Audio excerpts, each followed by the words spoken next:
Montana Territory, 1868. A time when dreams could turn to dust faster than the blink of an eye. When hope and horror traveled the same trails across the untamed frontier. For the Emerson family, the Montana wilderness represented possibility. A chance to claim land under the Homestead Act and build a life away from the crowded tenements of Boston. 10-year-old Margaret Emerson had spent nearly 4 months watching the landscape transform from verdant eastern forests to sweeping plains, and finally to the jagged peaks of the Bitterroot Mountains. The Hollister wagon train, 28 settlers bound by shared dreams and desperate courage, had welcomed the Emersons despite their last-minute addition to the party.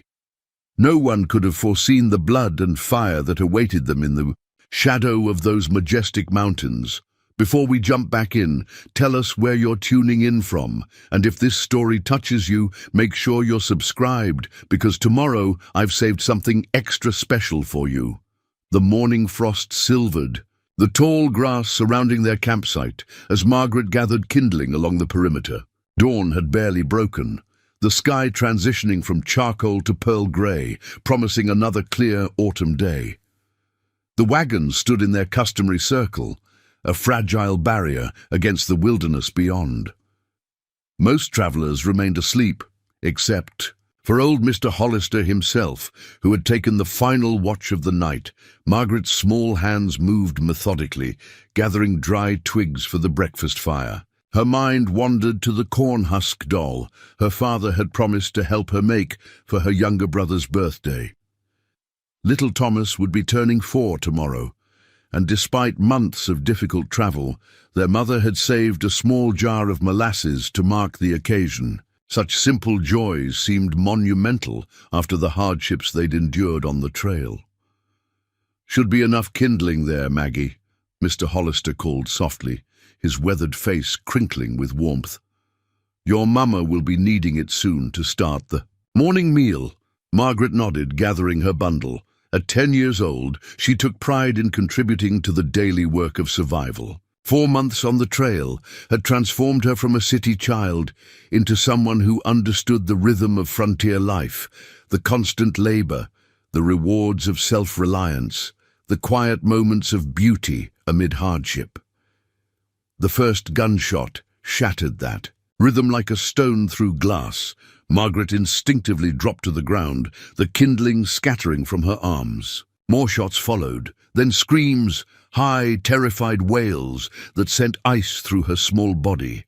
Through the tall grass, she could see riders charging into the circle of wagons, at least 15 men with bandanas pulled over their faces firing indiscriminately into the camp. Mr. Hollister's warning shout was cut short by a bullet, the old guide collapsing near the main campfire, his rifle unfired beside him. The Blackwood family scrambled from their wagon, Mr. Blackwood pushing his wife and 2 children toward a small stream behind them. A rider spotted them, wheeled his horse around, and cut them down before they made it 20 yards. Their bodies crumpled in a terrible heap, nightclothes stained crimson in the strengthening dawn light. Margaret pressed herself flat against the earth, one hand covering her mouth to stifle her sobs. She was 40 yards from the nearest wagon, concealed in the high grass that bordered their campsite. The massacre unfolded with horrific clarity. Mrs. Wilson dragged screaming from her wagon, the Parker boys gunned down as they tried to reach their father's rifle, an infant wailing until its cries were suddenly, sickeningly silenced. The raiders moved methodically, killing first, then looting. They took only what was valuable and easily transported: money, jewelry, weapons. They didn't bother with food stores or personal effects. This wasn't desperation, it was calculated predation. "Check the perimeter," a deep voice commanded. "Make sure we got them all." Margaret's heart hammered against her ribs. She inched backward through the grass, moving with painful slowness away from camp. The morning dew soaked through her clothes, the earth's chill seeping into her bones. 20 yards. 40. The sounds of destruction continued behind her. When she judged herself far enough away, Margaret risked rising to a crouch. The grass stood taller than her bent form, providing cover as she navigated toward a stand of pines that lined the creek.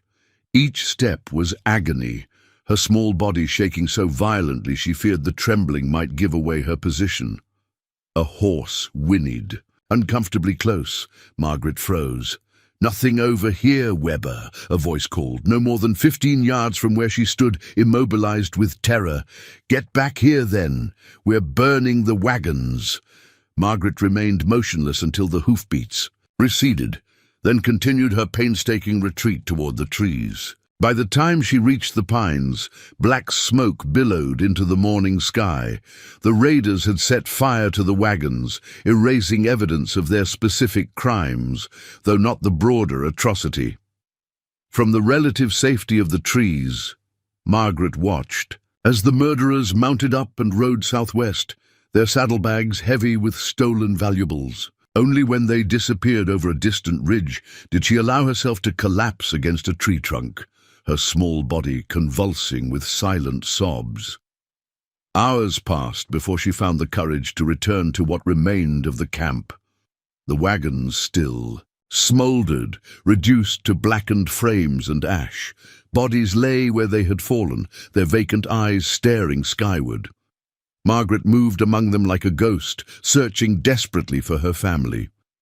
She found her father first, fallen near their wagon with his hunting knife still clutched in his hands. He had managed to wound at least one attacker, based on the blood trail that led away from his body. Her mother lay nearby, her body curved, protectively around Thomas, her little brother's wooden toy soldier still clutched in his tiny hand.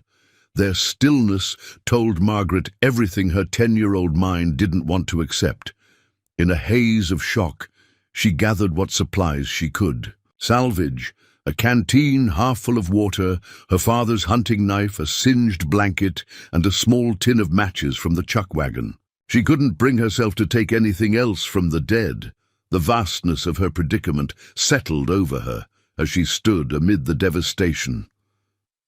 She was alone, a child in hostile territory, at least 70 miles from the nearest settlement. Winter came early to these mountains.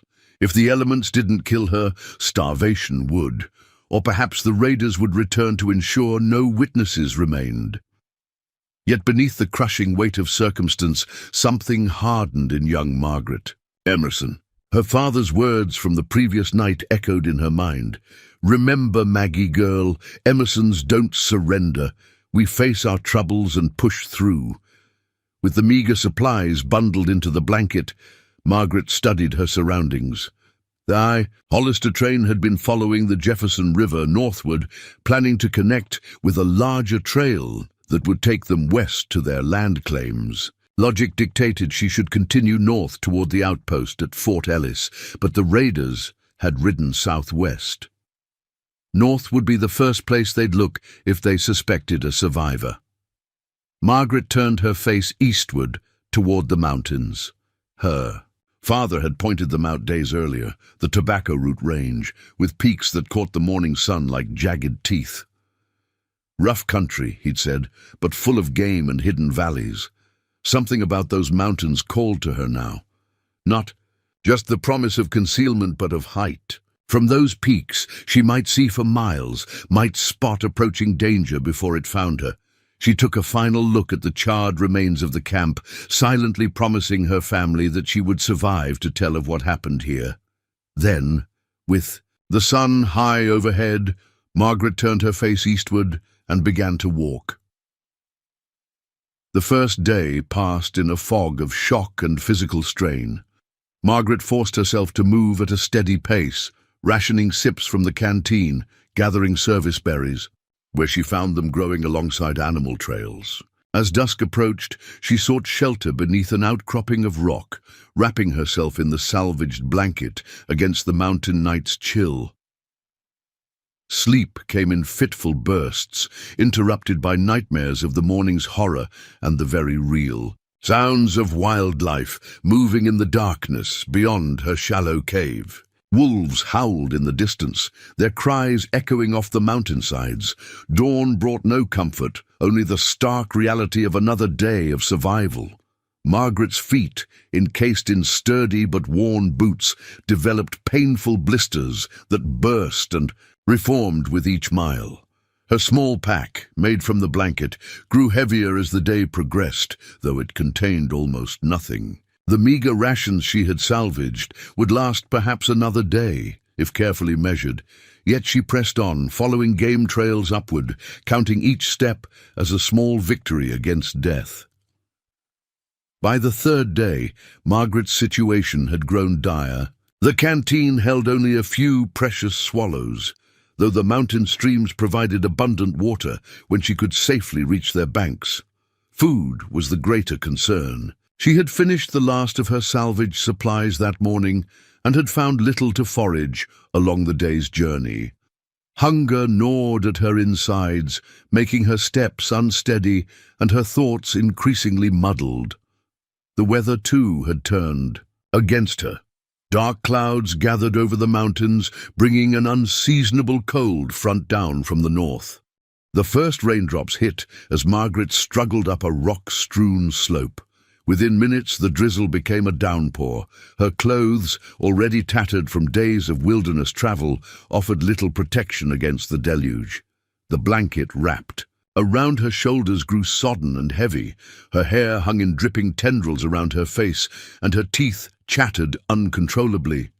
"Keep moving," she commanded herself. "Just keep moving." But toward what? The question haunted her with increasing urgency. Fort Ellis remained days away, perhaps a week at her current pace. In her weakened state, with dwindling resources and worsening weather, the odds of reaching it diminished with each passing hour. As afternoon faded toward evening, the rain finally relented, though the skies remained threatening. Margaret found herself on a high ridge overlooking a deeply carved valley. The terrain ahead appeared increasingly steep and broken, less hospitable than the slopes she had already traversed. A wave of dizziness washed over her. Margaret gripped a boulder, waiting for it to pass. When it didn't, when in fact it intensified, a new fear took hold. Her vision began to blur at the edges. The distant mountains seemed to waver and dance.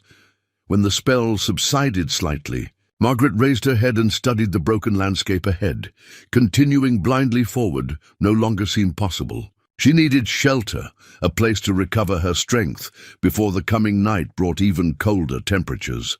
It was then that she noticed the narrow opening in the ridgeline just 50 yards ahead, a dark shadow against the grey stone that suggested a cave or at least a deep overhang. With renewed purpose, she forced her trembling legs to carry her forward. The opening proved to be the entrance to a small cave, no more than 15 feet deep, but blessedly dry. The floor was sandy with scattered stones, the ceiling high enough for her to stand upright. Most importantly, the entrance was partially screened by a stunted pine, making it all but invisible from more than a few yards away. Margaret collapsed inside, her strength completely spent. The soggy blanket offered meager protection against the cave's chill, but at least she was out of the wind and rain. She curled into herself, shivering uncontrollably, her mind clouding with the combined effects of exhaustion, hunger, and fear. Preparing and narrating this story took us a lot of time, so if you are enjoying it, subscribe to our channel. It means a lot to us. Now back to the story. "Just for tonight," she whispered to herself. "Just rest tonight and keep moving tomorrow." But as darkness claimed the mountain and the temperature plummeted further, a new realization formed in her exhausted mind. This cave offered something she desperately needed, not just shelter for a night, but security. From its recessed entrance, she could see approaching danger without being seen. The forest below provided both concealment and potential food sources. A small stream gurgled just 30 yards downslope, offering clean water. Perhaps, she thought, as consciousness began to fade, the wisest path wasn't to keep moving blindly forward, but to secure a defensible position, to build strength, to survive. Long enough for help to arrive, or for the raiders to abandon their search, assuming they even suspected a survivor. "I'll stay," she murmured, the decision crystallizing as sleep overtook her. "Just until I'm stronger. Just until it's safe." She couldn't know, as consciousness fled, that this simple decision, born of desperation and childish logic, would shape the coming months in ways she could never have imagined, that her temporary refuge would become a prison of fear and isolation, that the cave on the mountainside would both preserve her life and slowly erode her humanity, or that after months of solitude, her fate would rest in the hands of a stranger whose own life had been shaped by similar violence, a Cheyenne scout, with reasons of his own to hunt the men who had destroyed everything Margaret Emerson had ever known. Days blended into weeks, weeks into months. Margaret's temporary shelter had become a permanent refuge against the increasingly harsh winter. Her initial panic had transformed into a rigid routine of survival that sustained her body, while her spirit retreated deeper into itself. The cave now bore the markings of extended habitation. A crude door of woven pine boughs covered the entrance, keeping out the worst of the mountain wind. Inside, a bed of dried grasses and pine needles occupied the deepest recess. A small fire pit sat near the entrance, positioned so that the smoke would drift outward rather than filling the cave. Stacks of firewood lined one wall, while roots, dried berries, and strips of smoked meat hung from a makeshift rack fashioned from stripped branches. December had brought heavy snow to the Tobacco Root Mountains, blanketing the landscape in treacherous beauty. The white expanse made travel nearly impossible, but it also granted Margaret an unexpected gift, the ability to spot tracks around her sanctuary. Each morning, she carefully swept away any sign of her presence and studied the area for prints that weren't her own. So far, only deer, rabbits, and the occasional mountain lion had passed near her hiding place. Of the raiders, there had been no sign since that first terrible day. Margaret had changed in ways both visible and hidden. Her once soft hands had grown, calloused from gathering firewood and crafting primitive tools. Her face, once round with childhood softness, had thinned, revealing cheekbones that mirrored her late mother's. Her clothing, patched with strips of rabbit fur and pine bark fiber, hung loosely on her frame despite her efforts to maintain her strength. The most profound changes, however, lay beneath the surface. The talkative, curious girl who had left Boston with wide-eyed excitement had receded into watchful silence. Even alone, she rarely spoke aloud, as if her voice itself might betray her location. Her movements had acquired a predator's stealth, her ears attuned to the subtlest sounds of the forest. She had become a creature of the wilderness, more comfortable with the company of squirrels and jays than with memories of human interaction. Today marked the beginning of February, or so Margaret calculated by the notches carved in a stick beside her bed. 3 full moons had passed since the massacre, 3 months of solitude, of walking the knife edge between survival and surrender. The morning dawned clear and brutally cold. Margaret's breath hung visible in the air inside her cave as she carefully banked the embers of her small night fire. Winter had depleted her stores faster than anticipated, and today she would need to venture farther than usual to check her snares and gather what meager food the frozen forest might offer. She pulled on layers of clothing, her original dress, now reinforced with fur linings, covered by a crude poncho made from the salvaged blanket. Her feet were wrapped in rabbit skins inside her increasingly fragile boots. Her father's hunting knife hung at her waist, its blade worn from constant use but still serviceable. From a leather thong around her neck hung a small wooden soldier, her brother's toy, the only personal item she had allowed herself to keep. Margaret stepped from the cave into the brilliant morning, momentarily blinded by sunlight reflecting off fresh snow. She secured the pine bough door behind her, then carefully began to obscure her tracks as she moved down slope toward her nearest snares. The first 2 traps were empty, the third disturbed by some larger predator that had stolen her catch. At the fourth, set in a sheltered hollow where tender shoots still pushed through the snow, held a small rabbit. Margaret whispered a word of thanks as she freed the animal from the snare and swiftly ended its suffering. The rabbit was thin, but its meat would sustain her for 2 days at least, and its fur would repair the increasingly worn lining of her mitts. She was checking her 5th and final trap when she noticed something that froze her blood, a set of tracks that didn't belong to any animal she recognized. Human tracks, boot prints, and they were fresh, cut clearly into the morning's new snow. Margaret dropped to a crouch behind a fallen log, her heart hammering against her ribs. For long minutes, she remained motionless, scanning the forest with the intensity of prey, sensing a predator. The forest maintained its winter stillness, giving no sign of the intruder's presence or direction. The tracks led toward the stream where she gathered water, then continued upstream toward the neighboring valley.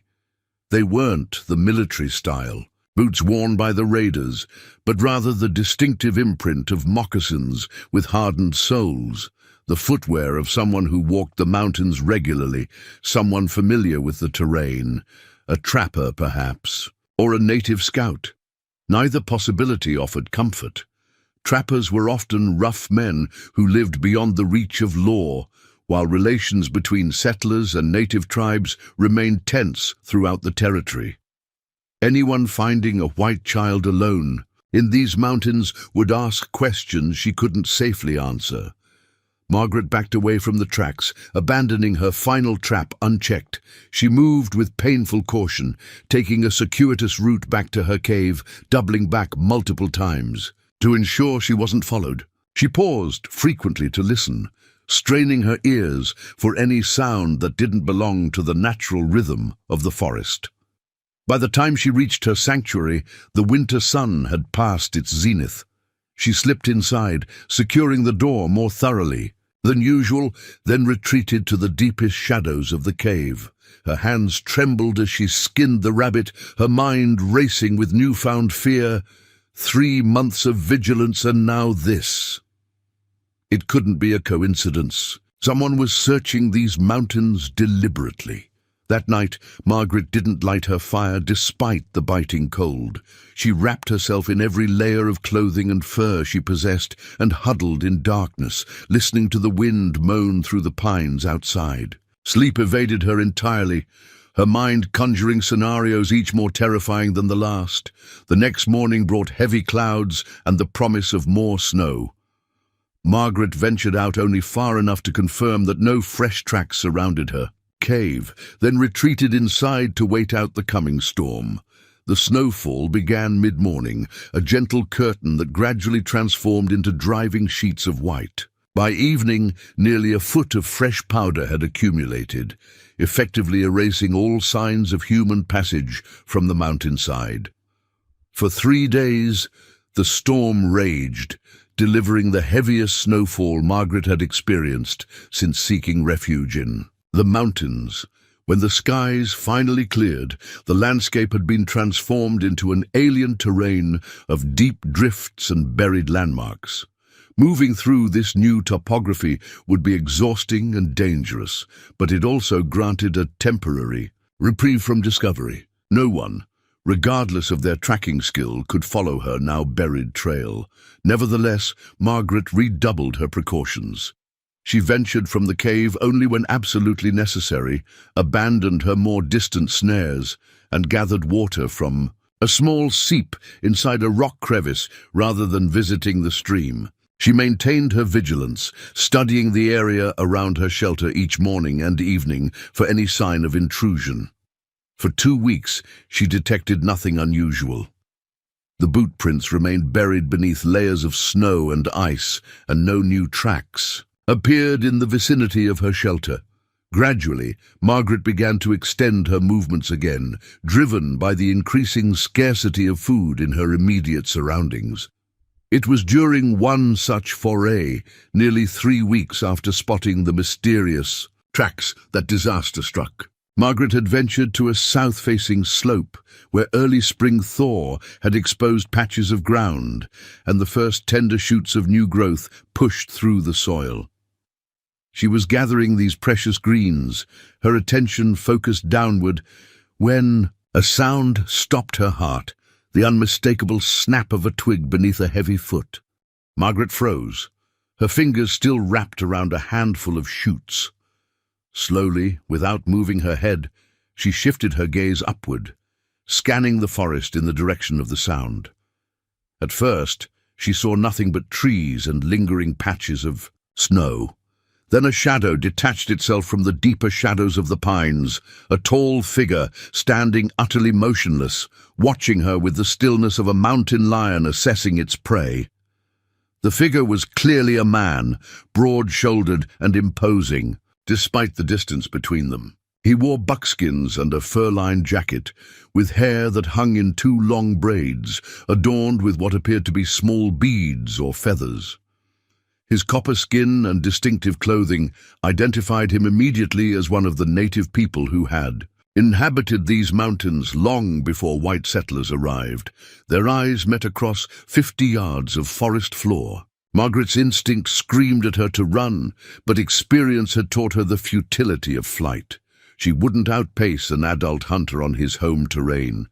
Instead, she slowly rose to her full height, her father's hunting knife now gripped in her right hand, her eyes never leaving the watcher's face.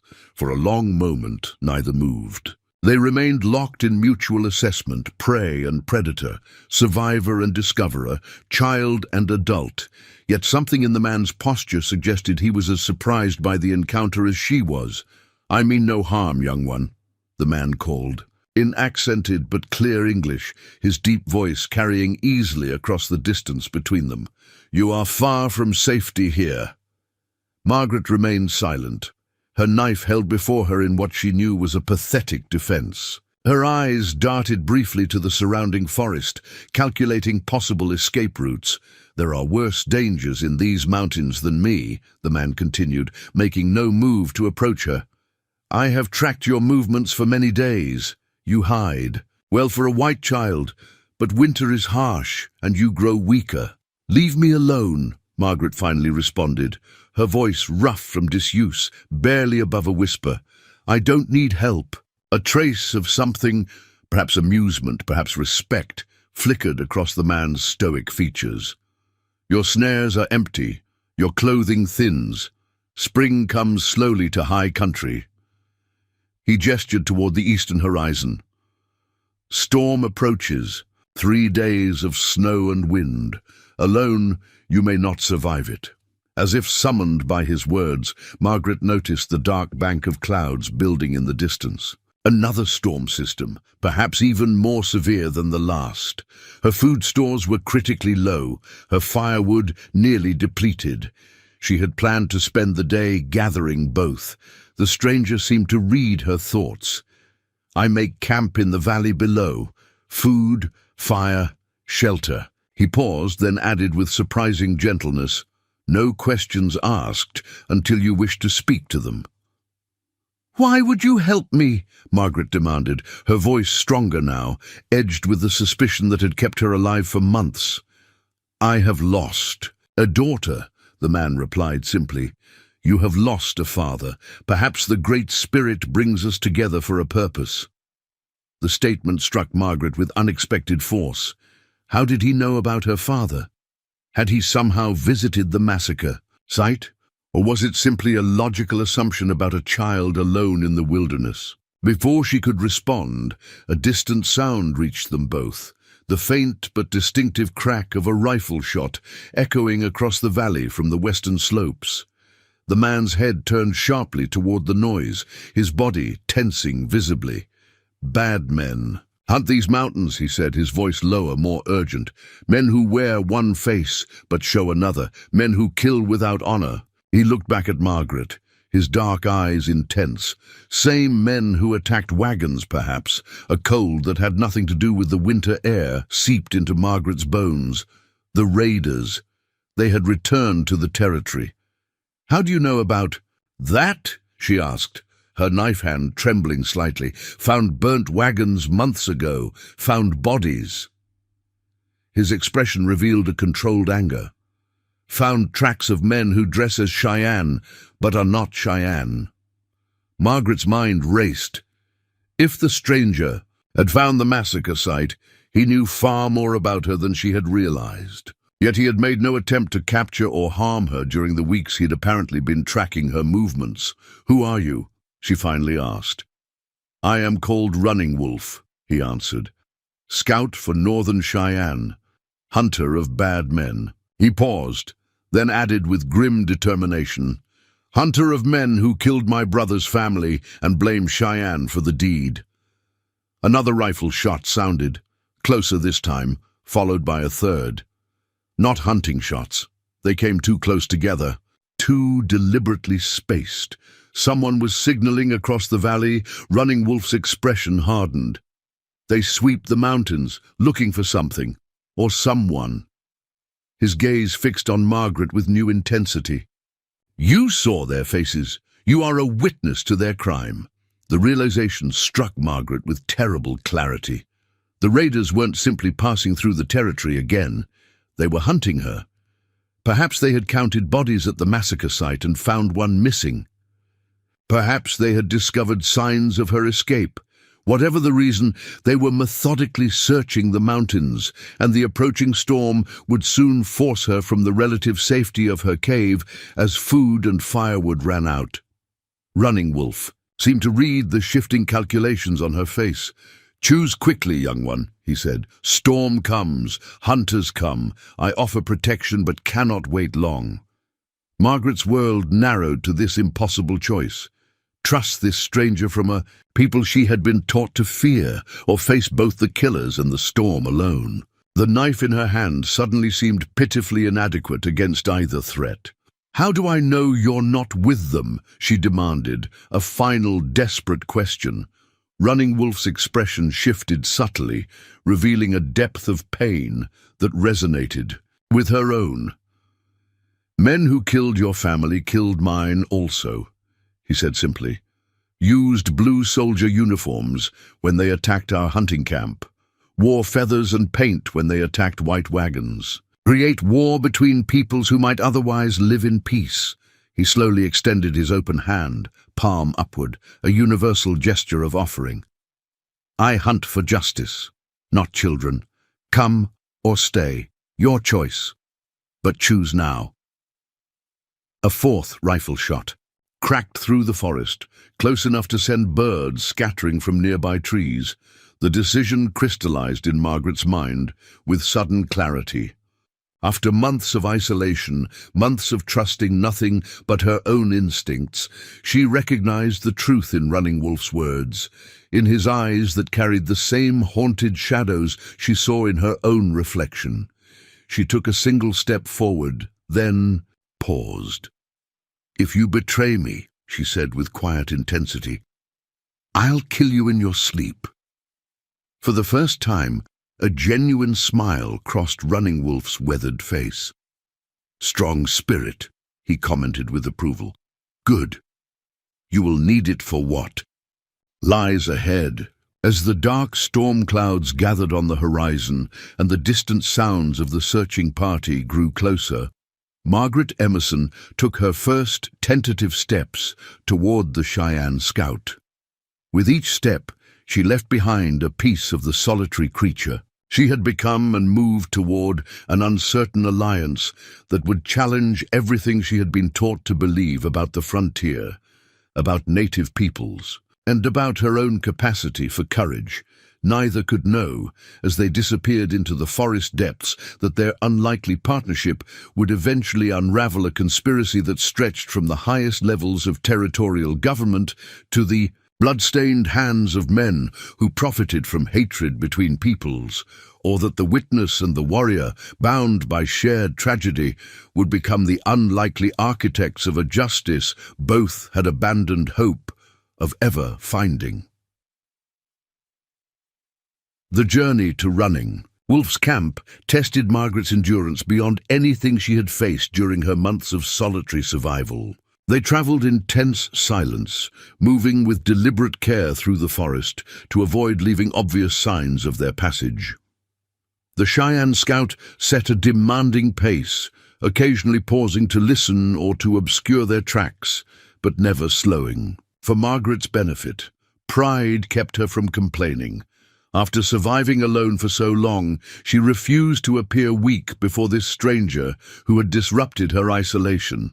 Despite her determination, the strain showed in her labored breathing and increasingly unsteady steps as the afternoon stretched on. After 2 hours of relentless movement downslope, Running Wolf finally halted at the edge of a narrow ravine.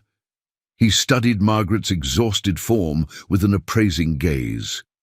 "Rest," he said simply, gesturing to a moss-covered log. Margaret sank onto it gratefully, though she maintained her vigilance, keeping the hunting knife visible in her lap. Running Wolf ignored the implied threat, kneeling instead to examine her makeshift footwear with unexpected concern. "White man's boots are not made for mountains," he observed, noting how the rabbit fur wrappings had worn through in several places, exposing blisters and raw skin beneath. "Need proper moccasins." From his pack, he produced strips of softened deer hide and a small pot of strong-smelling salve. Without asking permission, he began applying the medicine to her feet. Margaret tensed at the contact, but allowed it, recognizing the practical necessity. "Bear fat and pine pitch," Running Wolf explained as he worked. "Helps healing, keeps infection away." His unexpected gentleness confused Margaret. The newspapers in Boston had portrayed Indians as savages lacking civilized sensibilities. Yet here was this warrior, treating her wounds with the careful attention her mother might have shown. "Why did you come alone?" she asked, breaking her self-imposed silence. "Wouldn't your people help hunt these raiders?" Running Wolf's hands paused momentarily. "Some things must be proven before spoken," he replied.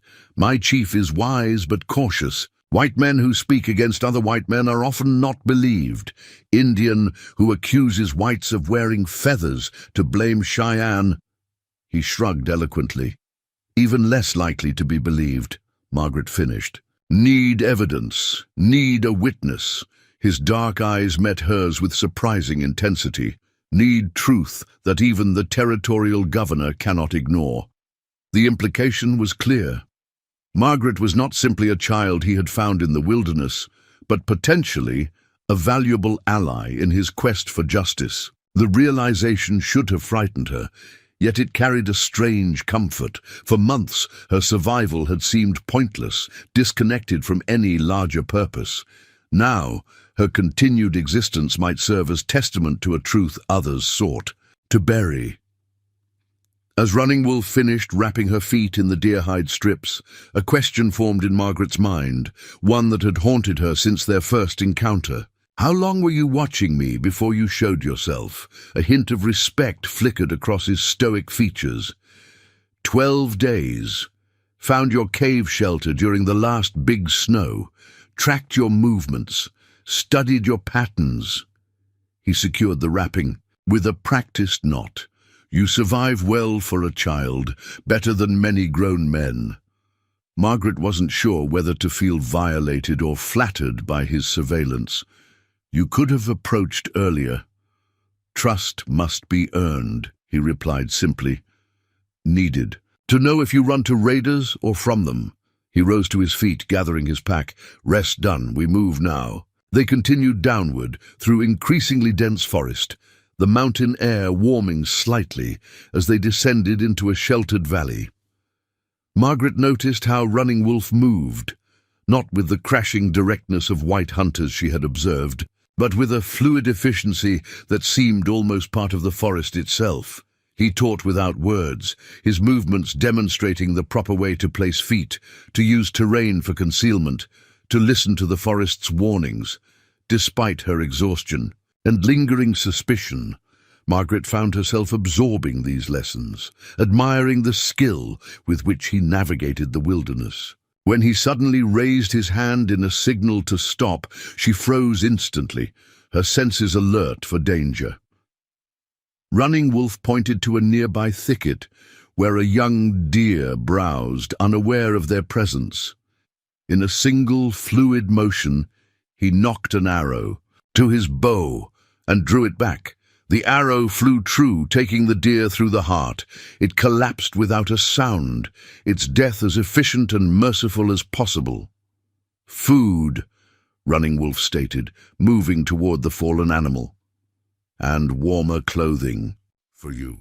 He approached the deer with reverence, kneeling beside it to whisper words in his native tongue before beginning the butchering process. Margaret watched, transfixed by the ritual that transformed the act of killing from mere necessity into something. Approaching ceremony. "What did you say to it?" she asked. "Thanked its spirit for giving life so we might live," he replied, his knife moving with practiced precision. "Asked forgiveness for taking what was not freely offered." He glanced up at her.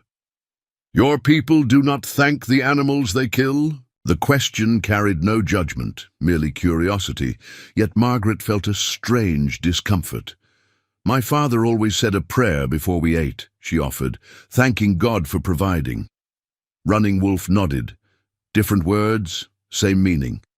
He worked in silence for several minutes before adding, "All people must eat. All people must kill to live. How we honor what dies for us shows what kind of people we are." The simple philosophy resonated with Margaret in ways she hadn't expected. For months, she had killed rabbits and squirrels to survive, feeling nothing beyond grim necessity. The idea that those deaths deserved acknowledgement, even reverence, offered a strange comfort. By the time Running Wolf had dressed the deer, salvaging every usable part, the afternoon light had begun to fade. He packed the meat efficiently, then gestured for Margaret to continue following. "Camp close now," he assured her. Before dark, their destination proved to be a natural hollow in the mountainside, invisible until they were almost upon it. Narrow opening between rock faces led to a sheltered basin barely 30 feet across. A small lean-to of branches and hides stood against the far wall, with a fire pit positioned where smoke would disperse through a natural chimney in the rock.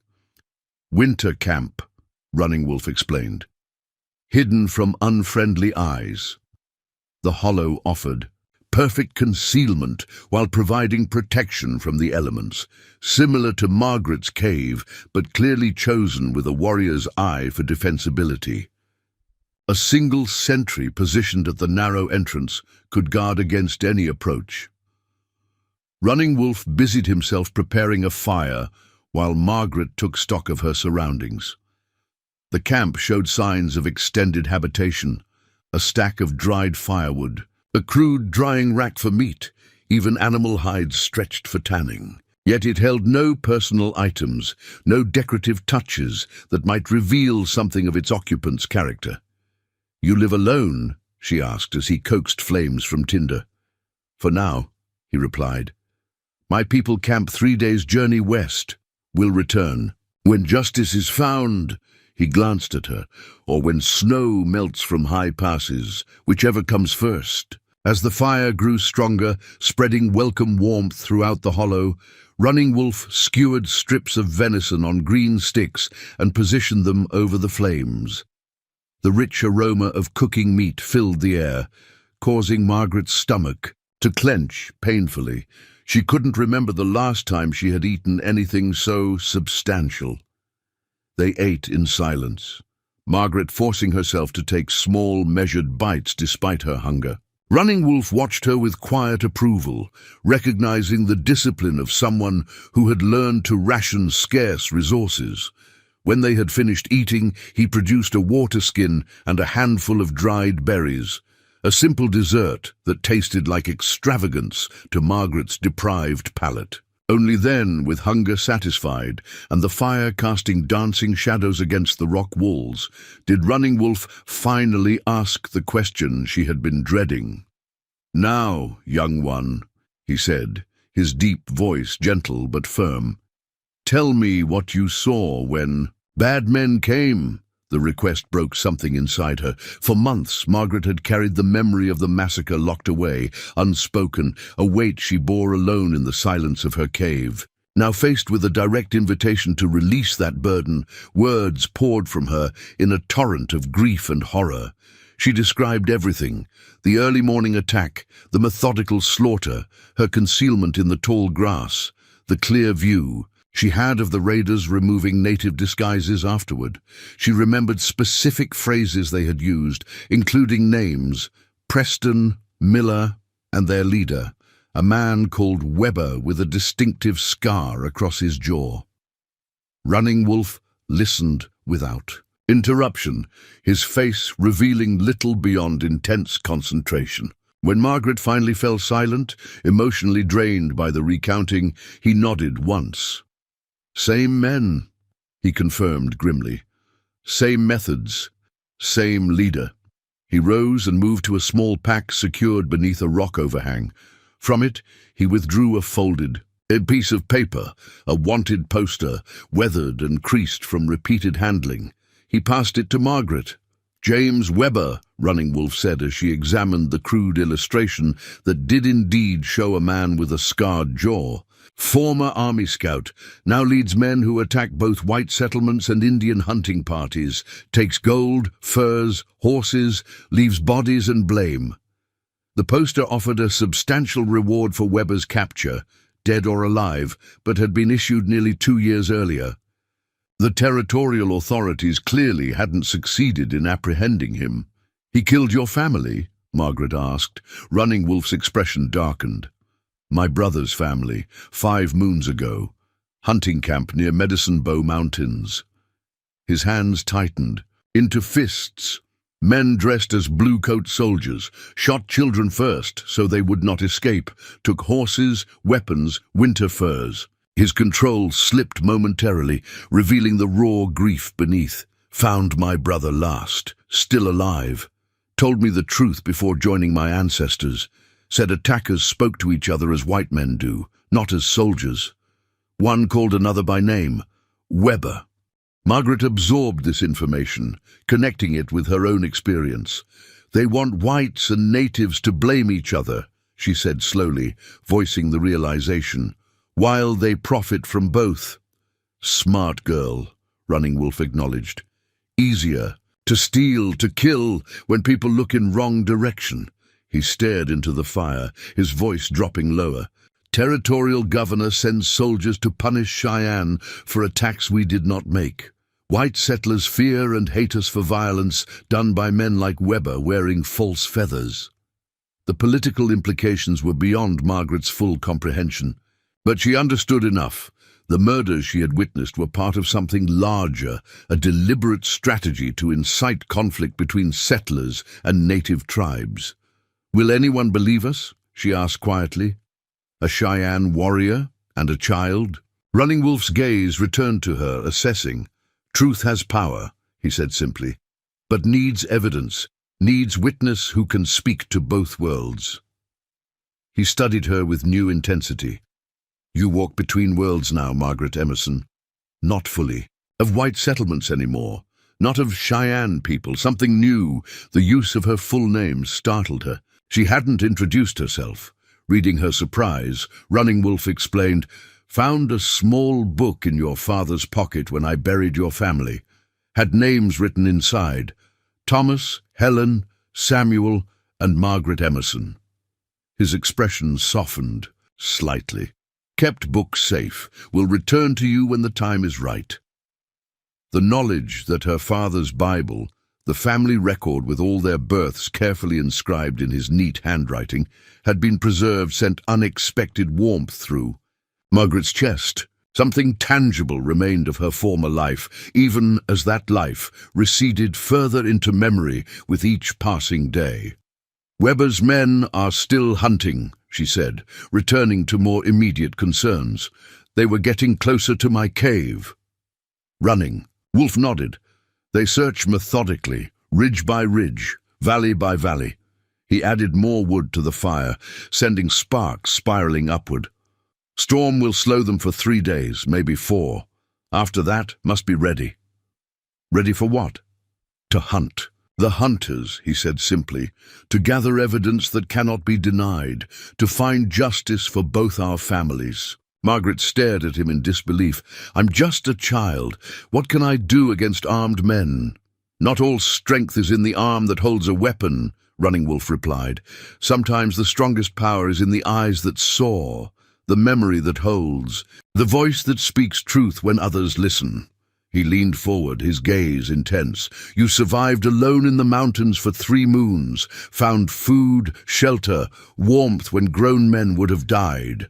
Such strength is rare, even among my people. His assessment, delivered without flattery or condescension, penetrated the defensive walls Margaret had built around herself. For months, she had defined herself solely by what she had lost. Now, this warrior from a people she had been taught to fear was defining her by what she had achieved, by the strength she had demonstrated rather than the weakness she felt. I'm afraid, she admitted, the confession barely audible above the crackling fire. Good, Running Wolf replied, surprising her. Fear keeps warriors alive when courage alone would lead to death. He removed a stone pendant from around his neck and held it out to her. My father gave this to me when I first rode to war, said it would protect me if my heart remained true. The pendant was simple, a flat riverstone polished to a gentle sheen, with markings etched into its surface that Margaret couldn't decipher. Yet the offering clearly carried profound significance. I can't take this, she protested. Not giving, Running Wolf clarified, lending until our hunt is done. He placed the cord around her neck, the stone settling against her chest with surprising warmth. Medicine stone holds the power of truth, makes lies fall away, shows a clear path when many trails cross. Margaret touched the pendant hesitantly, uncertain whether to believe in such things, yet unwilling to dismiss the sincerity behind the gesture. Thank you, she said simply. Running Wolf nodded once, satisfied, then rose to check the security of their shelter before settling back beside the fire. Sleep now, he instructed. Tomorrow, begin teaching you Cheyenne ways of moving, of seeing, of hunting, not to make you Cheyenne. Too late for that. A glimmer of amusement touched his eyes. But to help you survive what comes. As Margaret curled beside the fire, wrapped in a rabbit fur blanket Running Wolf had provided, she realized something had shifted during their conversation. The man she had feared just hours earlier had become, if not yet a friend, then at least an ally with whom she shared a common purpose. The isolation that had defined her existence for months had been broken, replaced by a tentative partnership born of shared loss and mutual need. She fingered the stone pendant as sleep approached, wondering what her father would think of her unlikely alliance with a Cheyenne warrior. Samuel Emerson had always been more open-minded than most settlers, cautioning his children against believing every frontier tale about savage Indians. He had taught them to judge individuals by their actions, not by the fears and prejudices of others. By that measure, Running Wolf had proven himself worthy of at least provisional trust. Whether that trust would be enough to sustain them through the dangerous days ahead remained to be seen. As consciousness faded, Margaret's last thought was a startling realization. For the first time since the massacre, she had spent hours without constantly looking over her shoulder, without jumping. At every sound, tomorrow would bring new challenges, new tests of the fragile alliance forming between them. But tonight, in the shelter of Running Wolf's hidden camp, Margaret Emerson slept more soundly than she had in months, the stone pendant warm against her skin like a promise of protection in a world that had offered precious little of it. Dawn arrived with the promised storm, transforming the mountain landscape into a blinding chaos of wind-driven snow. Margaret woke to find Running Wolf already active, melting snow for drinking water and preparing a breakfast of dried meat and pine needle tea.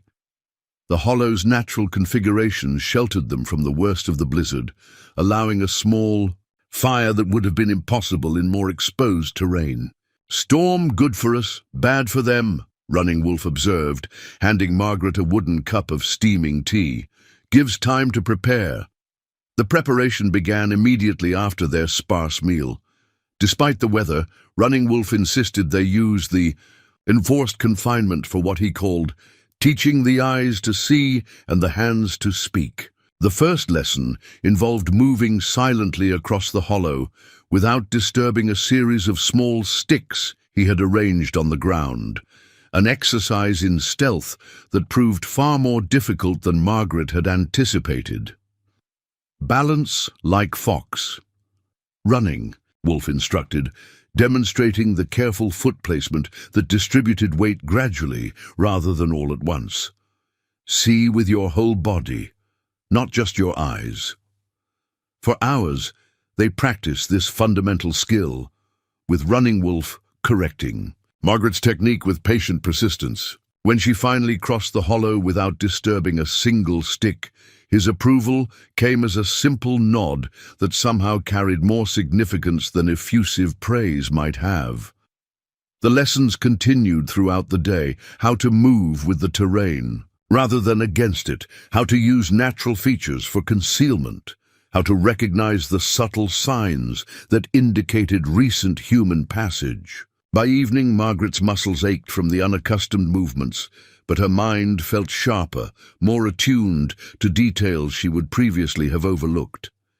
As they shared another meal of venison strips and foraged roots, Running Wolf assessed her progress with characteristic directness. "You learn quickly," he acknowledged. "Good eyes, good hands, but still move like white person.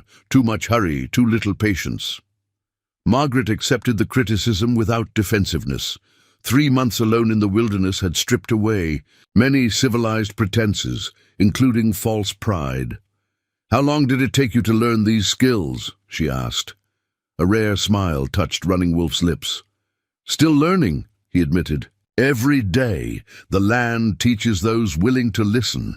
He added more wood to their fire. "Cheyenne children begin learning forest ways when they first walk. By your age, already skilled hunters and trackers." The revelation surprised Margaret.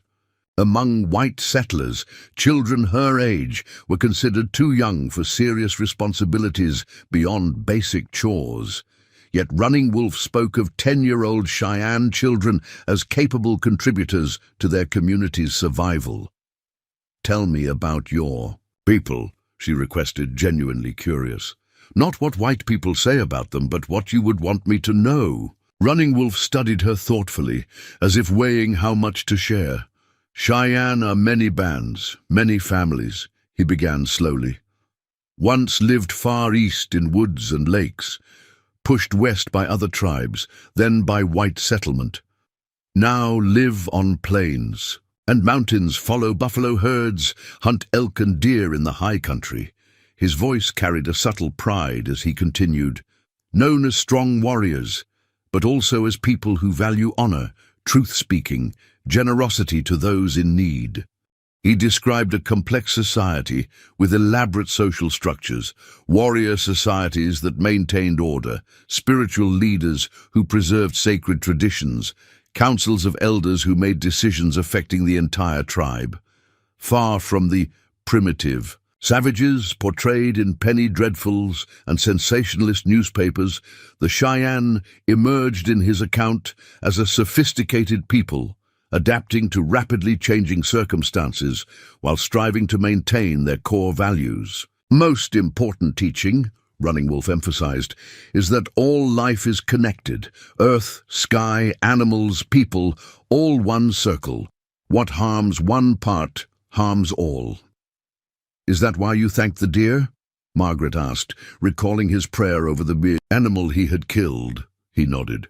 "Take life only with respect, only with need, otherwise balance breaks." His expression darkened. "Men like Weber take without need, kill without respect, break balance everywhere they go." The mention of Weber shifted their conversation from cultural exchange to strategic planning. Using a stick to draw in the dirt floor, Running Wolf mapped the surrounding territory, indicating likely routes Weber's men would use once the storm passed. 3 main trails cross these mountains, he explained, marking each on his crude map. Raiders must use one to reach eastern settlements before. Spring thaw brings soldiers back to territory. How many men do they have? Margaret asked, studying the map. 8, maybe 10, Running Wolf estimated. Lost some in attacks on settlements.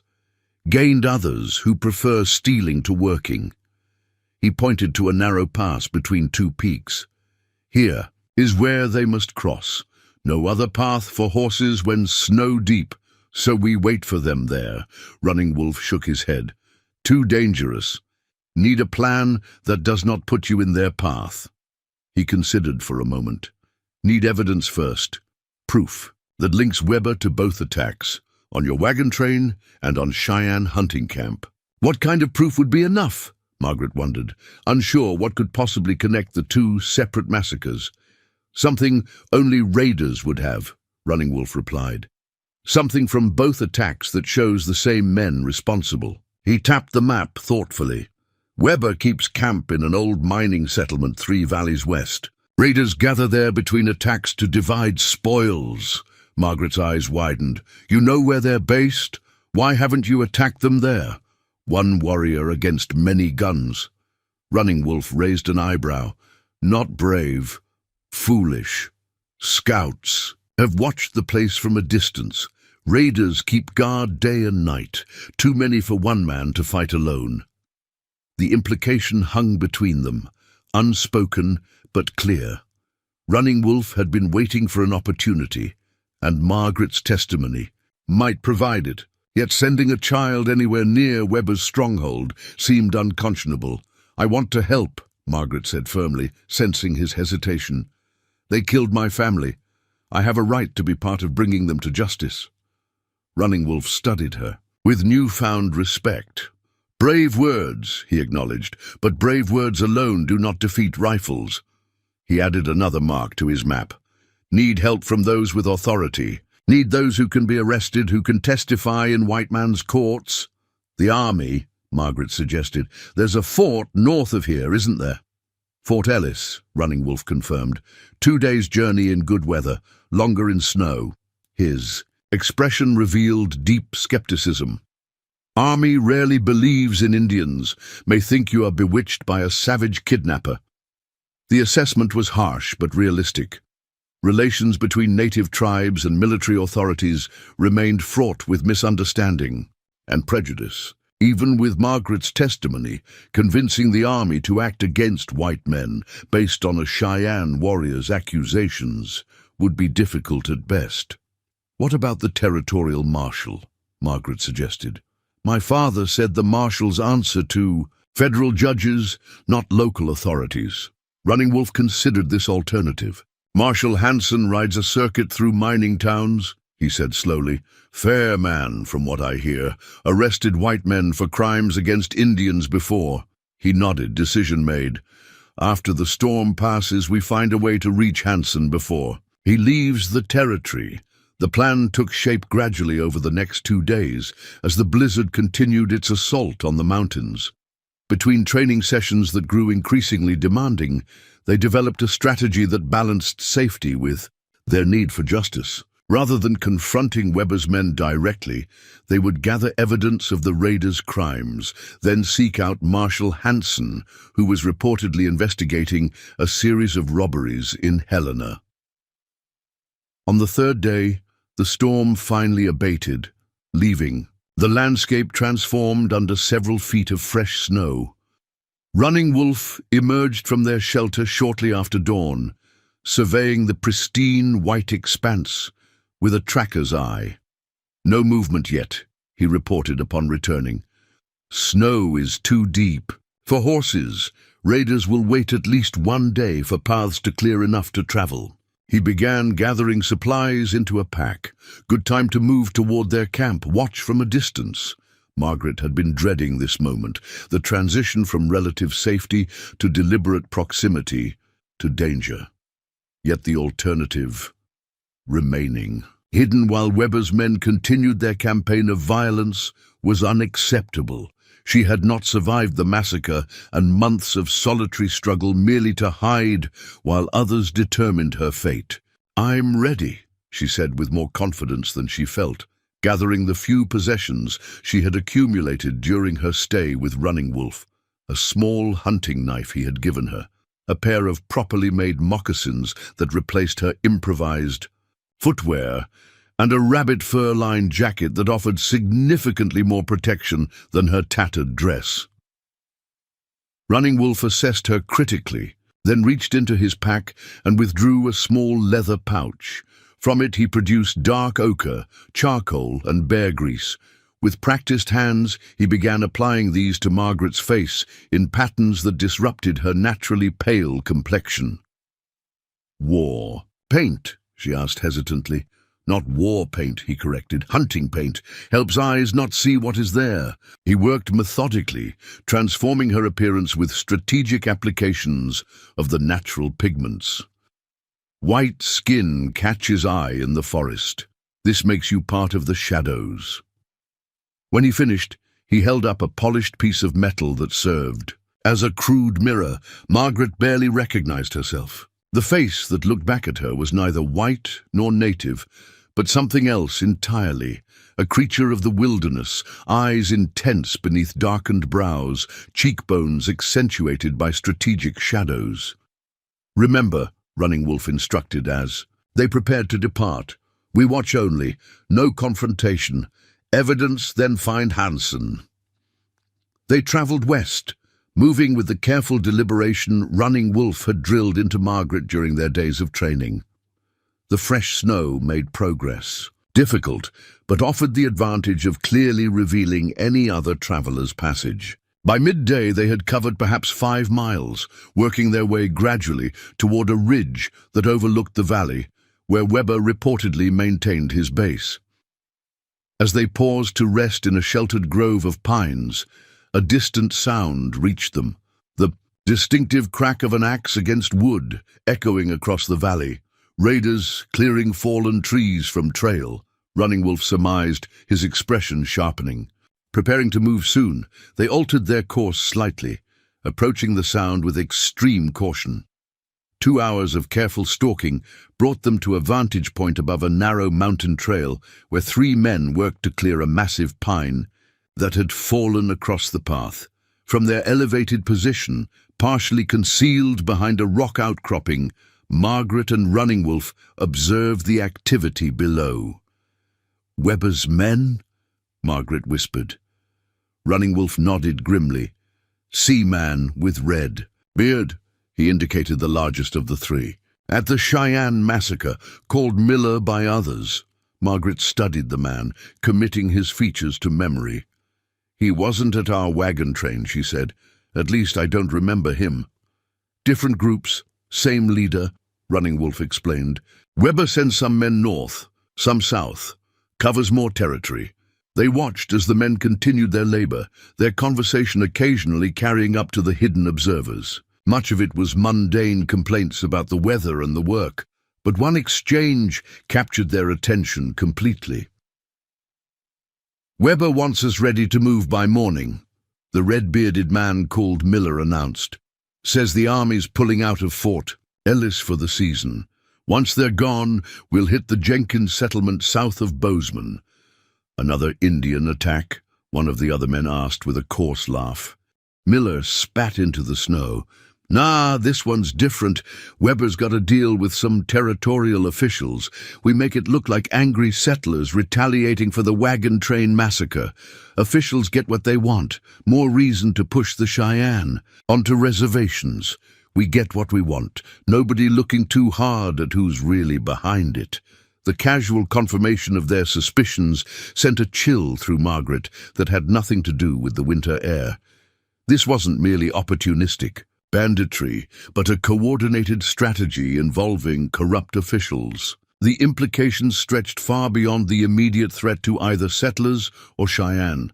Running Wolf's expression had hardened into a mask of controlled fury.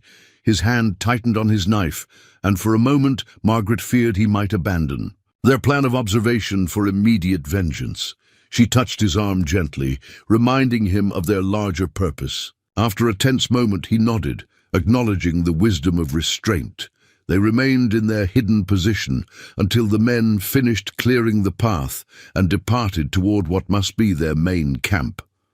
Only then did Running Wolf and Margaret retreat to a more secure location to discuss what they had learned. "Bigger than we thought," Running Wolf said grimly as they settled in a sheltered hollow nearly a mile from the trail. "Not just raiders, government men are involved too." Margaret struggled to process the implications. Why would territorial officials work with men like Weber? "Land," Running Wolf replied simply. "Always about land. Cheyenne hunting grounds rich with gold, good for cattle. Treaties protect some areas, but if Cheyenne is blamed for attacks on settlers, the army would force them onto reservations," Margaret finished, understanding dawning. "And the land would be open for mining and ranching." Running Wolf nodded. "Simple plan. Weber attacks settlers, blames Cheyenne. Attacks Cheyenne, blames settlers.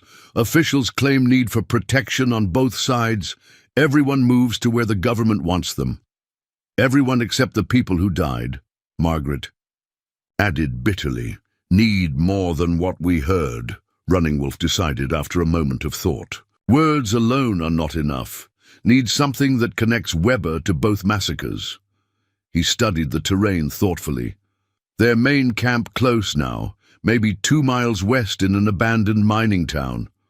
Margaret felt a flicker of apprehension. "You're thinking of going into their camp?" "Not I," Running Wolf corrected. "We, but not the center of camp, edge only, where they keep horses and supplies." He outlined a daring but potentially feasible plan. Using the cover of darkness, they would approach Weber's headquarters and search the outbuildings for anything that might serve as concrete evidence of the raiders' dual identity. The risk was substantial, but so was the potential reward. If they could obtain proof linking Weber to both massacres, perhaps distinctive items stolen from both the wagon train and the Cheyenne hunting camp, they would have something tangible to present to Marshal Hanson. As dusk approached, they moved closer to the abandoned mining settlement, circling to approach from the north, where the terrain offered better concealment. From a ridgeline overlooking the small collection of weathered buildings, they observed the camp's layout, noting guard positions and patterns of movement. 6 buildings, Running Wolf whispered, pointing to each in turn. Main house where Weber stays, bunkhouse for men, stable for horses, 2 storage sheds, small cabin at edge for guard. Activity in the camp suggested at least 8 men present, with 2 visible on guard duty, 1 near the main house and another patrolling between buildings. The rest appeared to be gathered in the bunkhouse, where light and occasional laughter spilled from crude windows. "Wait for deeper darkness," Running Wolf advised. "Men drink after day's work. Guards grow less careful as night passes." As they settled in to wait, Margaret felt a strange calm replace her earlier apprehension. The months of solitary survival, followed by Running Wolf's intensive training, had transformed her from a frightened child into something else. Not quite a warrior, but no longer merely a victim. Whatever happened in the coming hours, she would face it not with paralyzing fear, but with the focused awareness Running Wolf had cultivated in her. The medicine stone pendant hung warm against her skin beneath her jacket, a tangible reminder of the unlikely alliance that had brought her to this moment. From the hidden cave, where she had spent months in isolating fear, to the precipice of direct action against those who had destroyed her family, the journey seemed both impossible and inevitable. As full darkness settled over the mountains and the sounds from the bunkhouse grew more boisterous, Running Wolf touched her shoulder lightly. "Time," he said simply. Together, they began their careful descent toward the raiders' camp, moving like shadows through the moonlit snow. The mission before them carried enormous risk, but also the first real possibility of justice, not just for themselves, But for all those who had fallen victim to Weber's calculated violence, what neither could anticipate was how their careful plan would collide with unexpected developments already in motion within the camp below. Developments that would transform their mission of evidence gathering into something far more dangerous and consequential than either had imagined. Moonlight transformed the snow-covered landscape into a terrain of silver and shadow as Margaret and Running Wolf made their careful approach toward the abandoned mining settlement. They moved in stages, using each patch of darkness as a temporary sanctuary before advancing to the next. The temperature had dropped sharply after sunset, their breath forming crystalline clouds that dissipated in the frigid air. Despite her training over the past days, Margaret found herself struggling to match Running Wolf's fluid stealth. Where he seemed to merge with the environment, she remained painfully conscious of each footfall, each adjustment of weight that might create a telltale sound. Yet the wilderness skills she had developed during her months of solitary survival served her well enough to maintain the necessary silence. They paused at the edge of the clearing that separated the forest from the settlement, concealed behind a snowdrift that had accumulated against a stand of pines. From this vantage point, they had a clear view of the entire camp, 6 buildings arranged in a rough semicircle around what had once been the center of a mining operation. "Guard by stable drunk," Running Wolf whispered, indicating a figure who leaned heavily against a post, occasionally taking swigs from a bottle.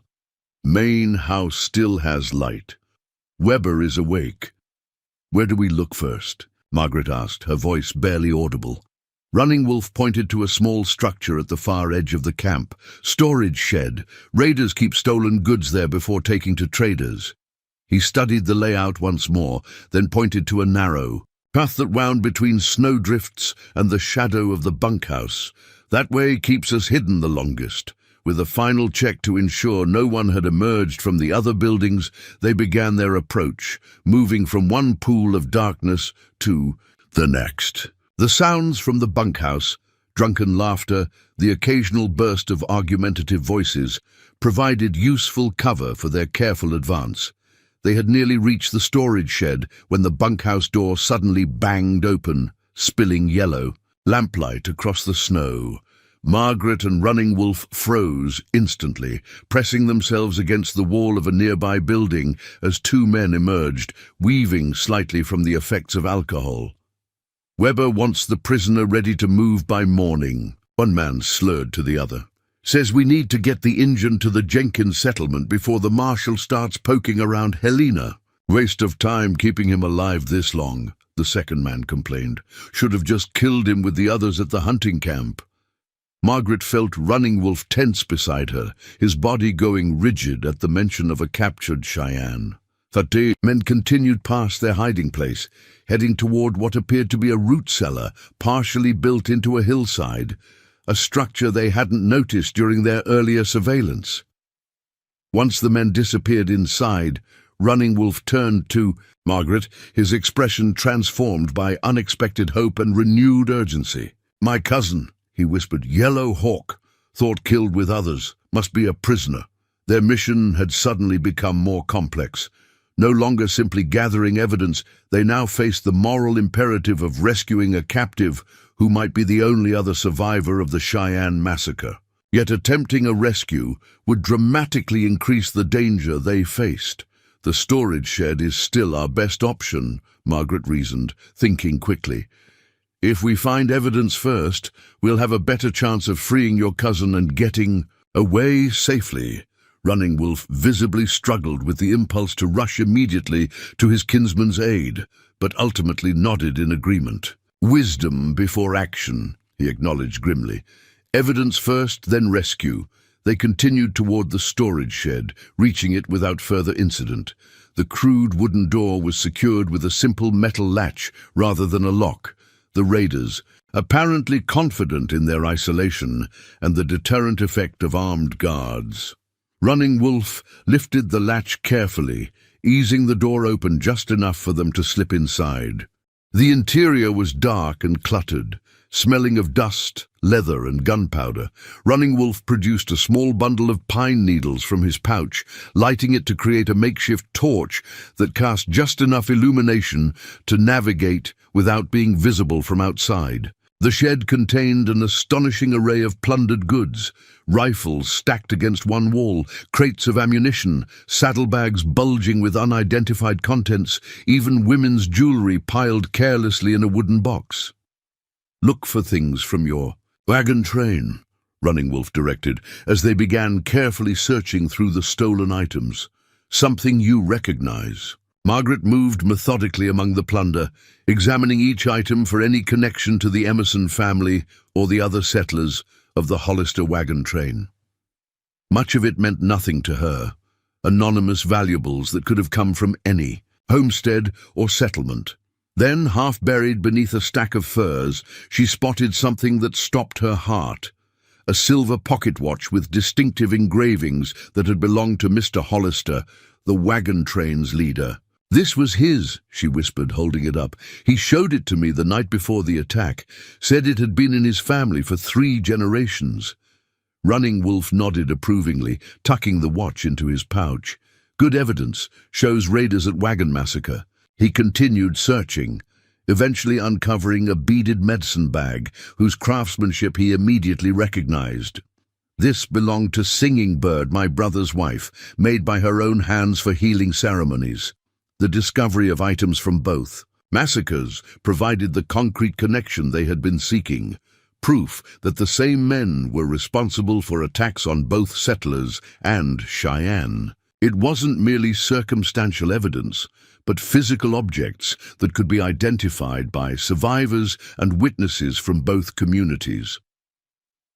As they prepared to leave the storage shed, Margaret noticed a leather-bound ledger partially concealed beneath. A saddle. Curious, she extracted it carefully and opened its pages in the dim light of the pine torch. "Running Wolf," she whispered urgently, "look at this." The book contained detailed records of the raiders' activities, dates, locations, types of attacks, valuables taken, and most importantly, names of officials who had received portions of the stolen goods. Governor's aides, Indian agents, even a federal marshal's deputy, all were implicated in the conspiracy. "This proves everything," Margaret breathed, stunned by the scope of the corruption revealed. Not just the attacks, but who was behind them. Running. Wolf's expression hardened as he scanned the damning evidence. "More important than what we hoped to find," he agreed. "Shows all corrupt men, not just raiders." He carefully secured the ledger in his pouch alongside the other evidence. "Now free Yellowhawk." They exited the storage shed as cautiously as they had entered, ensuring the latch was exactly as they'd found it. The night had grown colder, the sounds from the bunkhouse diminishing as more of the raiders succumbed to drunken sleep. Only the main house still showed lights, and the guard by the stable had slumped to a sitting position, his chin resting on his chest. Moving with renewed purpose, they approached the root cellar where Yellowhawk was apparently being held. Unlike the storage shed, this structure featured a heavy padlock securing the doors, a clear indication of its importance to the raiders. Running Wolf examined it with a tracker's careful attention. "2 guards inside," he whispered, indicating faint shadows visible through cracks in the wooden doors. "Must draw them out." They retreated to discuss strategy, eventually developing a plan that balanced the urgency of rescue with the crucial importance of preserving the evidence they had acquired. Margaret would create a distraction near the bunkhouse, noisy enough to draw attention, but not so alarming as to rouse the entire camp. While the guards investigated, Running Wolf would overpower them and free his cousin. "If anything goes wrong," Running Wolf instructed, pressing the pouch containing the evidence into Margaret's hands, "you run. Get to Marshal Hanson with this. Promise." Margaret hesitated, reluctant to leave him behind, but ultimately nodded. The evidence they had gathered was too important to risk losing. It represented justice, not just for their families, but for all victims of Weber's schemes. With the plan established, they separated. Margaret circled toward the bunkhouse while Running Wolf positioned himself near the root cellar, bow ready, waiting for her signal. When she reached a woodpile stacked against the bunkhouse wall, Margaret took a deep breath, steeling herself for what came next. With deliberate force, she toppled several logs from the pile, creating a thunderous clatter in the quiet night. Then she quickly retreated to the shadows, circling back toward the agreed-upon position where she could observe the results of her diversion. The effect was immediate. The bunkhouse door flew open, and several men emerged, cursing and fumbling for weapons. More significantly, the root cellar doors opened, and two guards stepped out, rifles ready, looking toward the commotion. Running Wolf moved with the speed and precision of a striking hawk. Before the guards could comprehend what was happening, one fell to a precisely placed arrow, while Running Wolf closed the distance to the second man with astonishing quickness, his hunting knife finding its mark before a warning could be raised. Margaret watched with a mixture of awe and horror. The violence was efficient, necessary, yet it marked a profound difference between them. Running Wolf had been shaped by a lifetime of warfare and survival, while she remained a child thrust into circumstances that demanded adult brutality. No time for such reflections. Running Wolf was already disappearing into the root cellar. Margaret maintained her position, watching anxiously as the men from the bunkhouse investigated the fallen woodpile, apparently attributing the disturbance to nothing more than poor stacking and the effects of melting snow. Long minutes passed before Running Wolf emerged from the cellar, supporting a second figure who moved with evident pain and difficulty. Even from a distance, Margaret could see that Yellowhawk had suffered severe mistreatment during his captivity. His face was bruised, one arm held awkwardly against his body, suggesting broken ribs or worse. The pair made their way slowly toward the rendezvous point, using the shadows cast by buildings to remain concealed from the raiders who had begun to return to the bunkhouse. Satisfied that no threat existed, Margaret released a breath she hadn't realized she was holding as Running Wolf and his cousin finally reached her position. Yellowhawk's condition was worse than she had initially assessed. Beyond the visible injuries, he seemed feverish, his breathing labored and irregular. He regarded Margaret with confusion, clearly struggling to comprehend why a white child with a painted face accompanied his rescuer. "Friend," Running Wolf explained simply in Cheyenne, then switched to English for Margaret's benefit. "Yellowhawk weak from beating. Weber wanted information about Cheyenne winter camp." "Did he tell them?" Margaret asked, concerned about potential attacks on Running Wolf's people. Yellowhawk understood enough English to respond directly, though his voice emerged as little more than a pained whisper. "Told nothing," he rasped. "Would die first." The pride and determination in those simple words struck Margaret powerfully.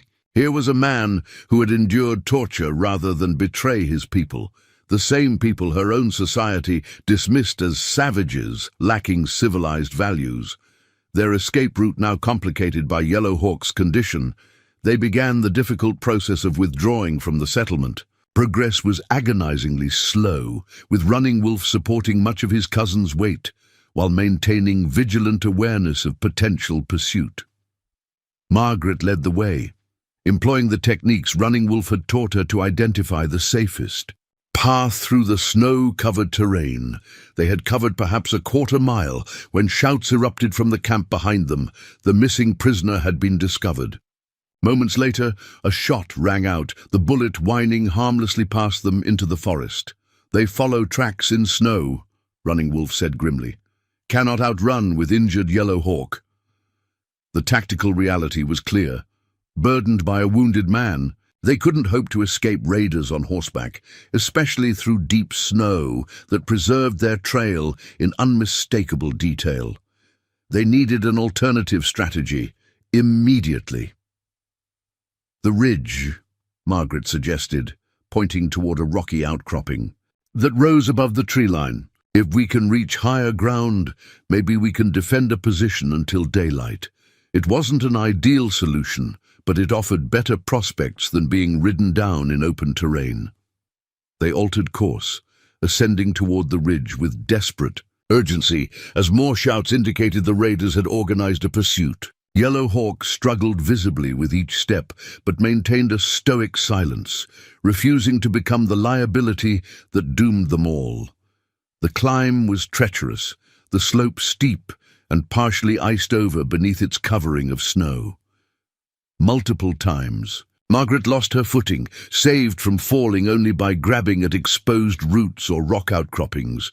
Behind them, lights appeared among the trees, lanterns carried by the pursuing raiders, moving with the speed of men familiar with the territory, and unencumbered by a wounded companion.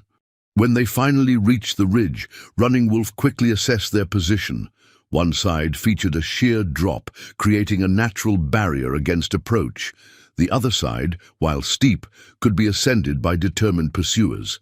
A cluster of boulders near the precipice offered limited cover, their best option for a defensive position. "Margaret," Running Wolf said urgently, as they settled Yellow Hawk in the most protected spot among the rocks, "you have evidence. Must get to Marshal Hanson." She stared at him in disbelief. "I'm not leaving you." "Not asking," he replied with quiet authority. "On the other side of the ridge, path leads down to the eastern valley. Follow until it reaches the river, then north. To Helena, find Hanson." Margaret shook her head firmly. "We stay together. That was our plan." "Plan changes when situation changes," Running Wolf countered, checking his remaining arrows. "Just 4 after the encounter with the guards." "Yellow Hawk cannot travel faster. Someone must hold raiders here, give you time to escape with evidence." The logic was undeniable, yet Margaret rebelled against it. After months of isolation, then forming this unlikely alliance, the prospect of abandoning Running Wolf and Yellow Hawk to face the raiders alone seemed unthinkable. Yellow Hawk, despite his weakened state, grasped the situation clearly. "Go, young one," he urged, his dark eyes intense despite the pain etched in his features. "What we die for means nothing if truth dies with us." The approaching lights grew closer, accompanied now by voices calling to each other as the raiders coordinated their pursuit. Time had run out for debate or alternatives. Running Wolf pressed something into Margaret's hand, a small bone whistle carved with intricate designs. "My son made this before joining the ancestors," he said softly. "Blow 3 times if in danger. Spirit helpers will come." Margaret recognized the gesture for what it was. Not a practical tool, but a talisman meant to provide comfort, to maintain connection even in separation.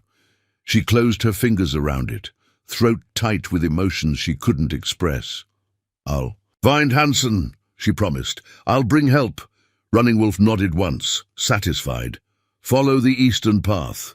Do not stop until you reach Helena." With a final glance at the 2 warriors positioned among the boulders, Margaret slipped away into the darkness, following the narrow path that wound down the opposite side of the ridge. Behind her, she heard Running Wolf call out in Cheyenne, deliberately, revealing his position to focus the raiders' attention away from her escape route. The path descended steeply, requiring her full concentration to navigate safely in the darkness. Only when she reached the tree line below did Margaret pause to look back. The ridge stood silhouetted against the night sky, tiny pinpoints of light showing where the raiders' lanterns converged on Running Wolf's position. A shot echoed across the valley. Then another. The confrontation had begun. Margaret turned away, forcing herself to focus on the mission now entrusted solely to her. The pouch containing their precious evidence hung heavy around her neck, a physical reminder of the responsibility she carried. Running Wolf and Yellow Hawk were buying time with their lives. She couldn't waste it. Moving with determined purpose, she followed the path as it wound through the winter forest. The physical demands of the journey paradoxically provided relief from the emotional turmoil of leaving her companions behind. Each difficult step, each careful navigation of treacherous terrain required complete attention, leaving no room for a doubt or regret. Dawn found her miles from the ridge, following the course of a half-frozen river that Running Wolf had indicated would lead eventually to Helena. The rising sun revealed a harsh but beautiful landscape. Mountains behind her, rolling foothills ahead, the river a silver ribbon cutting through valleys still deep in winter's embrace. Margaret paused briefly to rest and drink from a spot where flowing water had broken through the ice. As she knelt by the river's edge, a distant sound reached her, the rhythmic drumming of approaching horses moving at a steady trot rather than a gallop. Not the frantic pursuit of raiders, but the measured pace of travelers with legitimate business. Wary but recognizing potential salvation, Margaret moved to a position where she could observe without being immediately seen. The riders appeared around a bend in the trail that paralleled the river. 6 men, in the distinctive attire of lawmen, led by a figure whose bearing marked him immediately as a man of authority. For a wild moment, Margaret considered retreating into the forest. After months of isolation followed by days in Running Wolf's company, the prospect of approaching unknown white men triggered instinctive caution. Yet logic prevailed. These men represented her best hope of obtaining help for Running Wolf and Yellow Hawk, assuming they still lived. Decision made, Margaret stepped into view, raising her hands to show she carried no weapon. The riders reined in sharply, hands moving reflexively towards sidearms, before registering that the figure before them was merely a child, albeit one with a face still partially covered in Cheyenne hunting paint. "Help me!" Margaret called, her voice cracking from cold and exhaustion. "Please, I'm Margaret Emerson. I survived the Hollister Wagon train massacre." The leader dismounted, approaching her with cautious concern. He was a tall man with a graying beard and eyes that had seen enough of the frontier's harshness to recognize authentic desperation when confronted with it. "I'm Marshal Hanson," he said, studying her with evident bewilderment. "We've been investigating. Reports of a survivor for months. Where have you been, child?" Margaret took a deep breath, marshalling her thoughts. Everything depended on conveying the urgency of their situation clearly and convincingly. "Hiding in the mountains," she answered. "Then, with a Cheyenne scout named Running Wolf, we found evidence about who really attacked the wagon train and a Cheyenne hunting camp. The same men did both, trying to start a war between settlers and Indians." Hanson's expression shifted from confusion to focused attention. "What men?" he asked sharply. "James Weber and his raiders," Margaret replied, withdrawing the ledger from the pouch. "It's all in here. Names, dates, who they paid off in the territorial government. And there's more.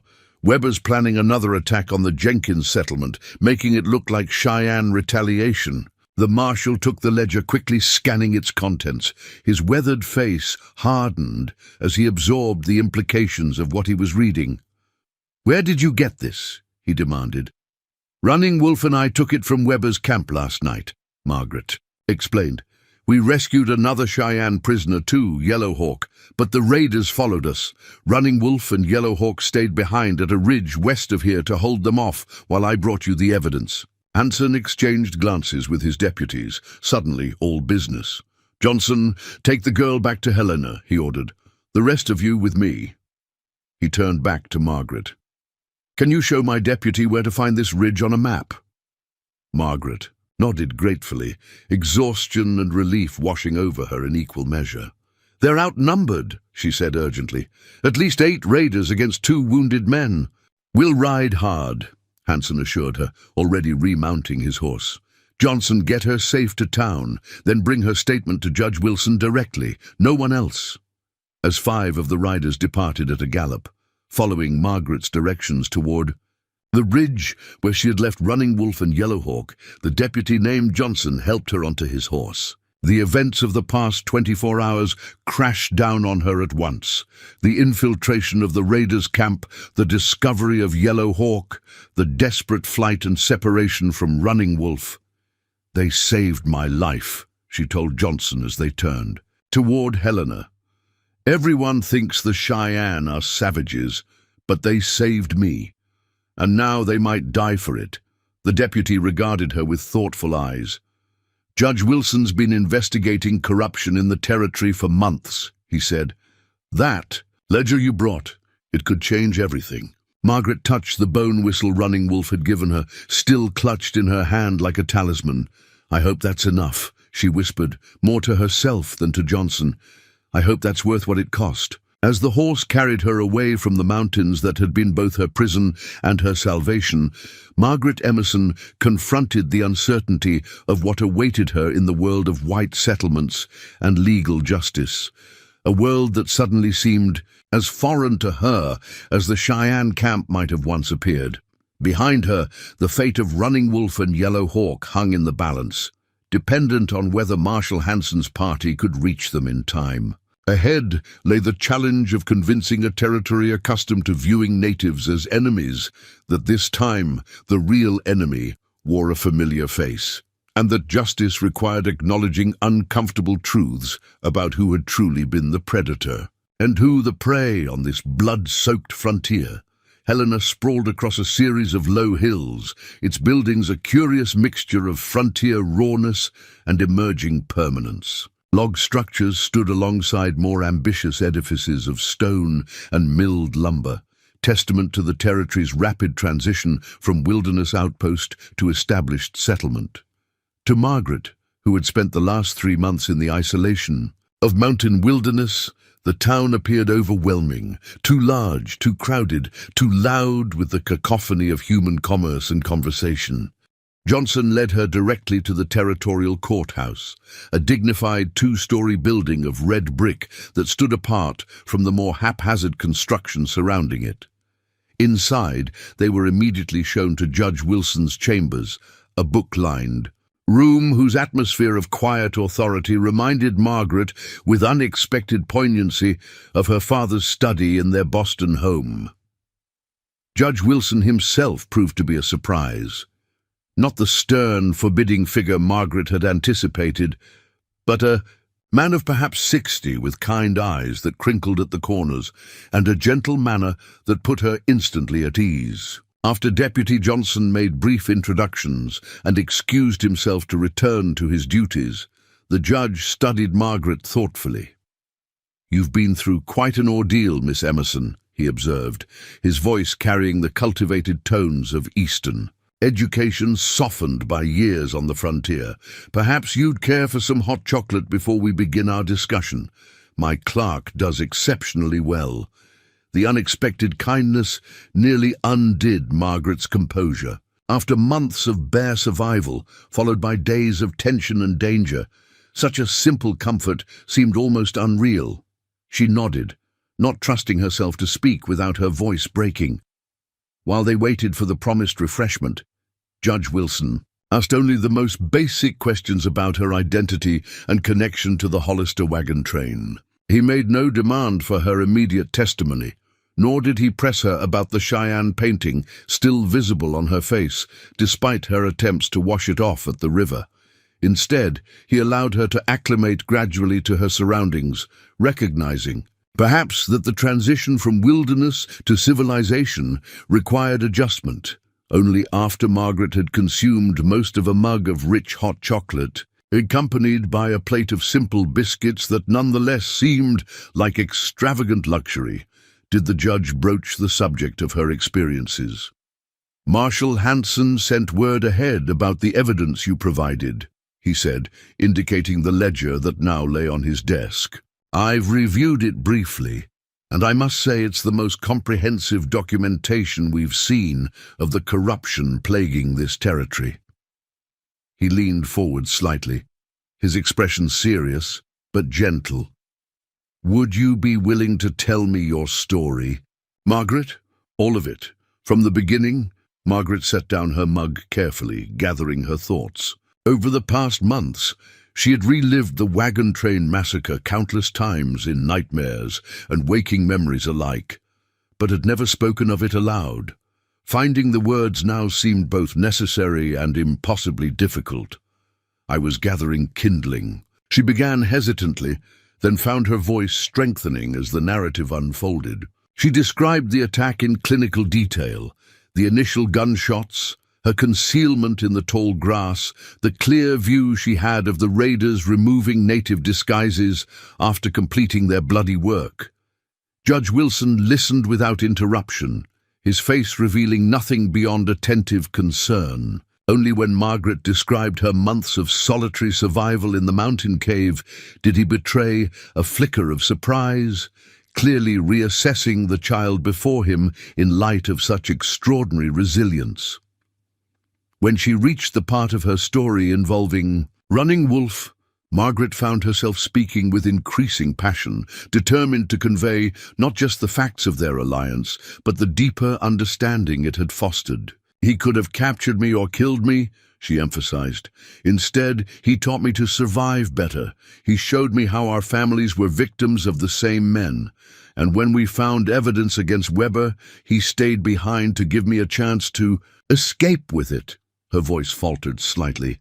"I don't know if he's still alive." "Marshal Hanson is a capable lawman," Judge Wilson assured her. "If your Cheyenne friends could be helped, he will have found a way." The judge's use of the word friends rather than savages, or even the more neutral natives, wasn't lost on Margaret. It suggested a perspective less tainted by the prejudices that dominated territorial relations. Their conversation was interrupted by an urgent knock. The door opened to reveal Deputy Johnson, his expression betraying barely contained excitement. "Marshal Hanson has returned, Your Honor," he announced, "with prisoners and witnesses." Margaret's heart leaped. Could Running Wolf have survived the confrontation at the ridge? She rose instinctively, only to be gently directed back to her seat by Judge Wilson. "The Marshal will join us shortly," he promised. "Best to remain here where it's quiet for now." The next hour stretched interminably as Margaret waited, alternating between hope and dread. Judge Wilson used the time to take her formal statement, recording her testimony in precise detail with particular attention to identifying features of the raiders and specific statements she had overheard. Though the process was exhausting, Margaret recognized its importance. Her words were being transformed from memory into legal evidence. When Marshal Hanson finally entered the chamber, Margaret scanned his face anxiously for any indication of Running Wolf's fate. The Marshal's expression, typically stoic, softened slightly as he registered her concern. "Your Cheyenne friends are alive, Miss Emerson," he said without preamble. "Wounded, but alive. The older one, Yellow Hawk, has been taken to the missionary hospital. The younger one refused treatment until he knew you were safe." Relief flooded through Margaret with such force that she had to grip the arms of her chair to steady herself. "And Weber?" she asked. "His men?" "5 captured, including Weber himself," Hanson reported, his satisfaction evident despite his professional demeanor. 2 dead in the confrontation. 1 escaped, but won't get far. I've got men watching every trail out of the territory." The Marshal turned to Judge Wilson, his expression shifting to controlled anger. "The evidence in that ledger checks out, Your Honor. We found corresponding documents in Weber's quarters, including letters from 3 territorial officials authorizing payments for what they called special services. There's also correspondence with a Colonel Parker at Fort Ellis, arranging for military response to be deliberately delayed after reported Indian attacks." Judge Wilson's face hardened as he absorbed the implications. "A conspiracy of this magnitude will require federal intervention," he concluded. "I'll telegraph the War Department and Justice Department immediately." He glanced at Margaret. "Your testimony will be crucial, Miss Emerson, as will that of the Cheyenne survivors." "Running Wolf," Margaret said urgently. "I need to see him." Hanson and Wilson exchanged glances, some unspoken communication passing between them. Finally, the judge nodded, "Deputy Johnson will escort you to him," he said. "He's being held in a secure room at the sheriff's office, not as a prisoner," he added hastily, seeing Margaret's expression darken. "But for his own protection. There are many in Helena who would react poorly to a Cheyenne warrior in their midst, especially one painted for battle." The realization that Running Wolf might face danger even within the supposed safety of the settlement hadn't occurred to Margaret.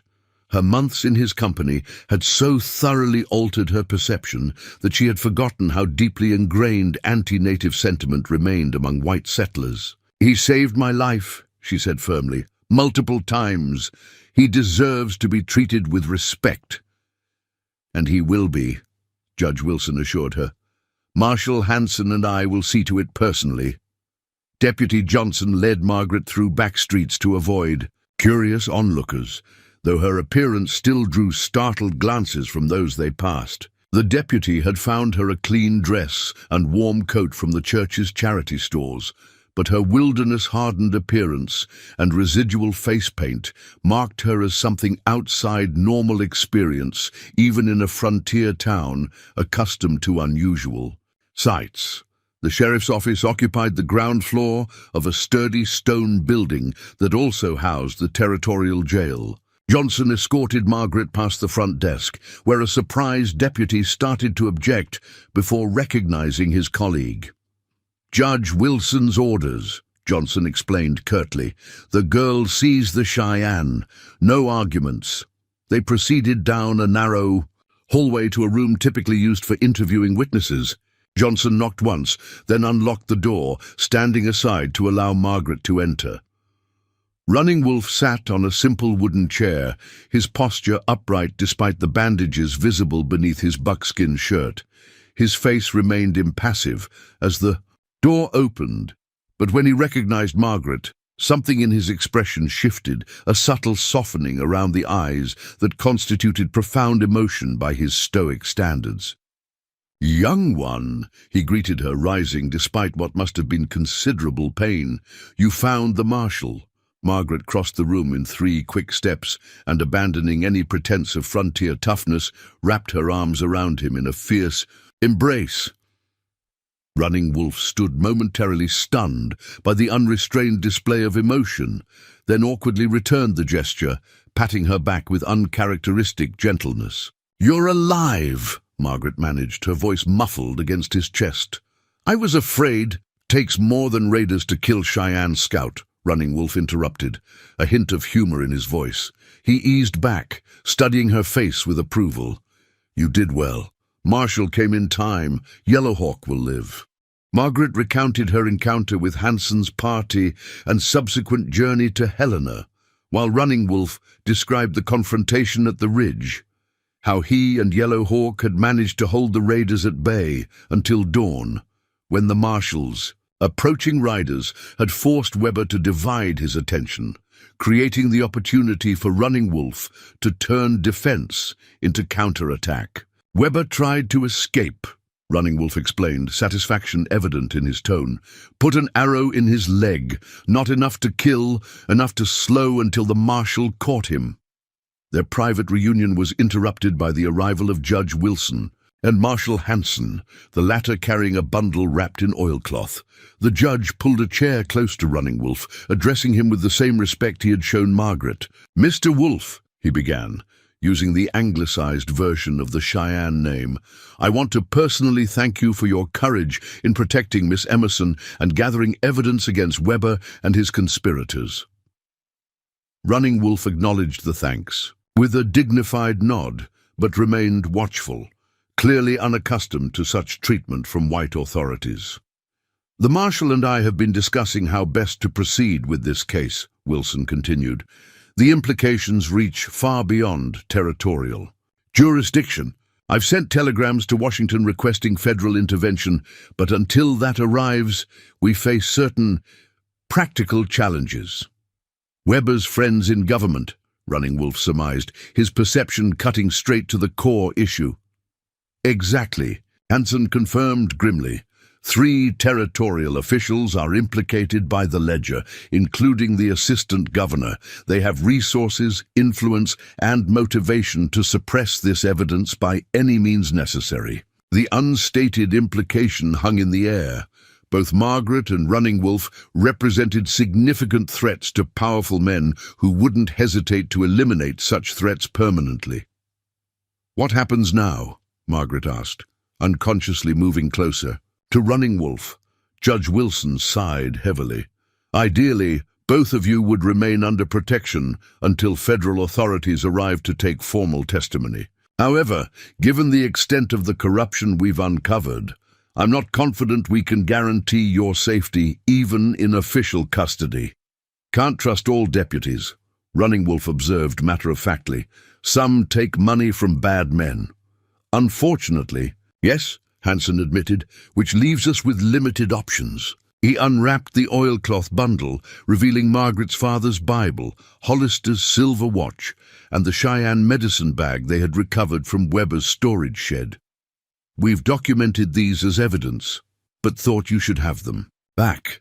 Margaret accepted the Bible with trembling hands, opening it to the page where her family's births had been recorded in her father's careful script. The tangible connection to her past life brought unexpected tears to her eyes. "I've been considering alternatives," Judge Wilson said, returning to the pressing matter of their safety.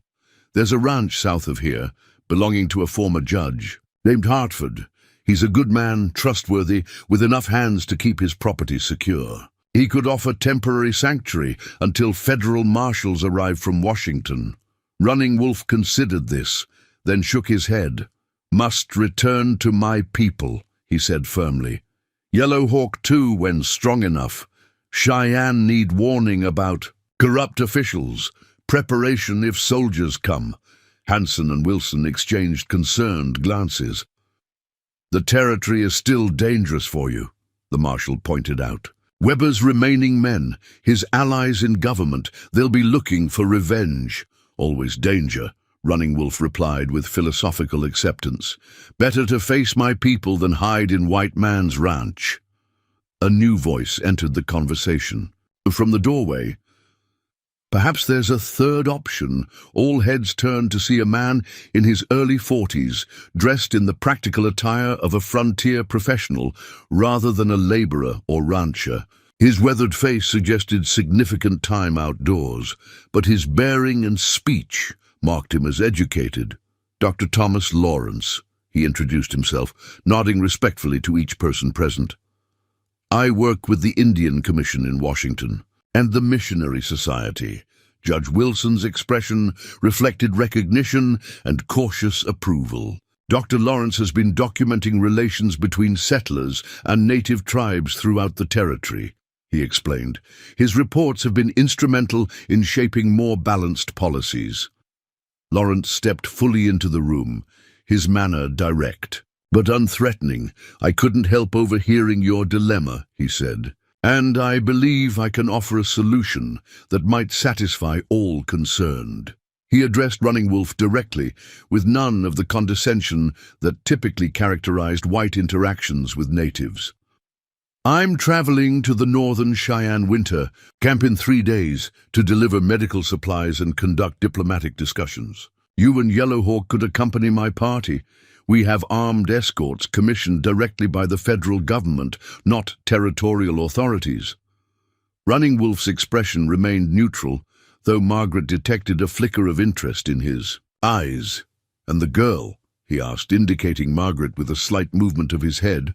Dr. Lawrence turned his attention to her, his expression softening. "That depends on Miss Emerson's wishes," he replied. "Judge Wilson mentioned you have relatives in Oregon. We could arrange safe passage once federal authorities have taken your testimony." The prospect of being separated from Running Wolf struck Margaret with unexpected force. After months of isolation, followed by their intense partnership, the thought of returning to conventional white society, even with family, seemed both foreign and somehow inadequate. "What if I went with you?" she asked impulsively. "To the Cheyenne camp."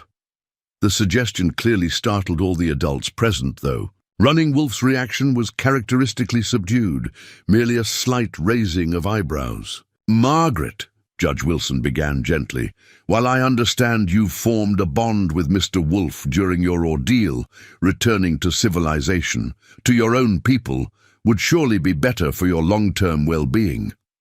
"The judge is right, Hanson. Agreed. You've shown remarkable courage and adaptability, but a Cheyenne winter camp is no place for a white child." Dr. Lawrence, however, studied Margaret with more thoughtful consideration. "Actually," he said slowly, "there might be practical advantages to such an arrangement, at least temporarily." He elaborated on his thinking. Margaret's unique position as a witness to both the Wagon train massacre and the subsequent events made her a valuable bridge between cultures. Her presence in the Cheyenne camp, under appropriate supervision, could demonstrate to both communities that cooperation was possible. Moreover, it would place her beyond the reach of Weber's remaining allies, while federal authorities organized a formal investigation. It wouldn't be permanent, Lawrence emphasized, addressing both Margaret and the concerned officials. Just until the immediate danger has passed and proper arrangements can be made for her future. Running Wolf, who had remained silent during this exchange, finally spoke. "Girl has earned a place of honor among Cheyenne," he said simply, "showed courage of warrior, wisdom of elder, would be welcomed by my people."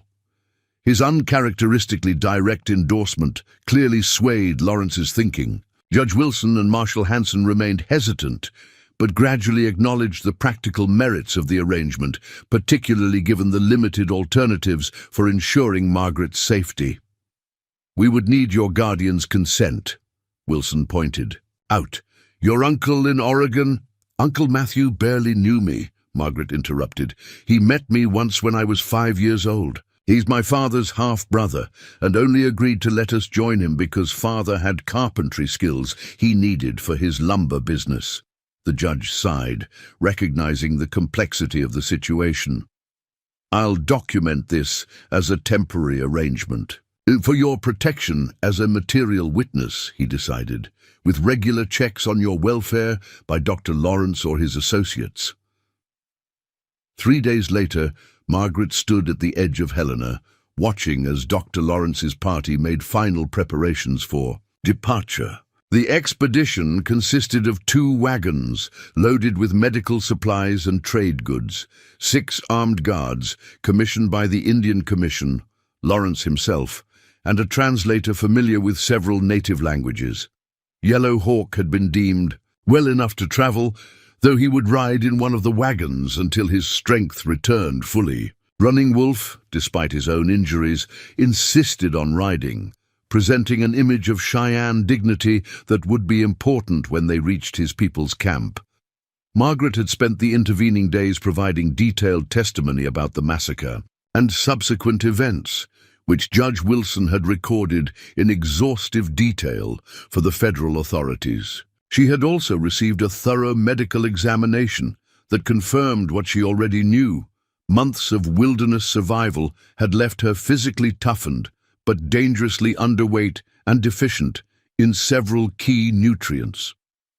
Dr. Lawrence had prescribed a regimen to gradually restore her health, emphasizing that her body needed time to readjust to regular varied nutrition. More challenging was the psychological adjustment to human society after months of isolation.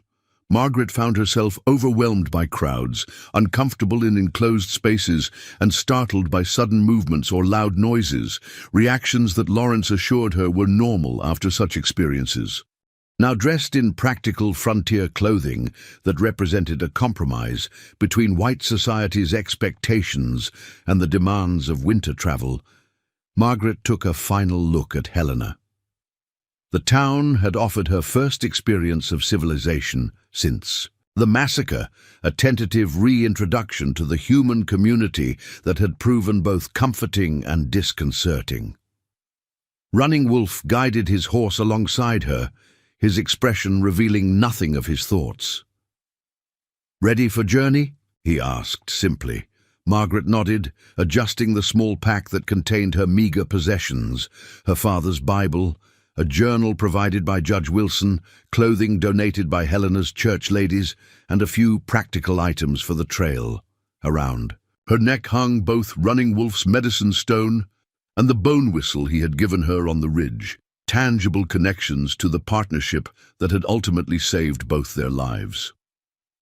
"What will your people think of me?" she asked, voicing the concern that had grown as their departure approached. Running Wolf considered this with characteristic thoughtfulness. "Some will welcome you as a friend who helped bring truth to light," he replied honestly. "Some will see only white face and remember other whites who brought suffering. Most will wait, watch, decide based on your actions, not your blood."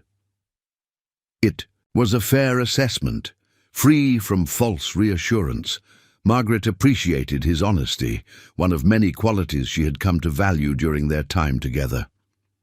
"I have something for you," Running Wolf said unexpectedly, reaching into a small pouch. At his waist, he withdrew an object wrapped in soft deer hide, presenting it to Margaret with formal dignity.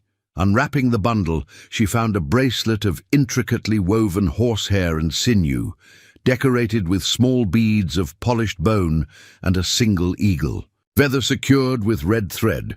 Yellow Hawk made this," Running Wolf explained. "Says you earned a warrior's mark by facing enemies without fear, protecting those who could not protect themselves."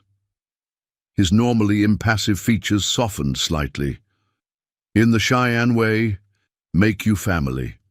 Not by blood, but by heart."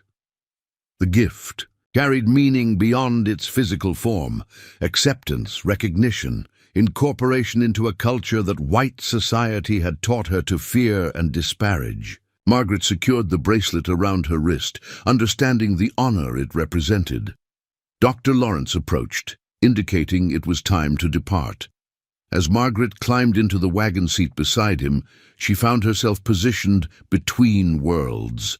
No longer the Boston girl who had embarked on a frontier adventure, not yet fully integrated into the Cheyenne community that awaited her, but something new and undefined. The road ahead held uncertainty: the ongoing investigation into Weber's conspiracy, the eventual reunion with her uncle in Oregon, the complex process of healing from trauma. Yet for perhaps the first time since witnessing her family's murder, Margaret felt a sense of purpose, stronger than mere survival. As the wagons lurched into motion, beginning the journey toward the Cheyenne winter camp, Margaret caught Running Wolf's eye. The Cheyenne warrior who had found her half-starved tracks in the snow, who had recognized her strength when she saw only her own weakness, inclined his head in a gesture that conveyed both respect and shared understanding. They had begun as chance, encounters in a wilderness stained by violence, a child survivor hiding in a cave, a warrior seeking justice for his slaughtered kin. They continued now as something else entirely, living bridges between worlds that preferred to remain divided, carriers of truths that demanded acknowledgement, however uncomfortable. The Montana sky stretched vast and clear above them. The mountains, that had been both Margaret's prison and sanctuary, receding slowly behind as they moved toward an uncertain future, one that would be shaped not by the tragedies that had marked them both, but by the unlikely alliance those tragedies had forged. Up next, you've got two more standout stories right on your screen. If this one hits the mark, you won't want to pass these up. Just click and check them out. And don't forget to subscribe and turn on the notification bell so you don't miss any upload from us.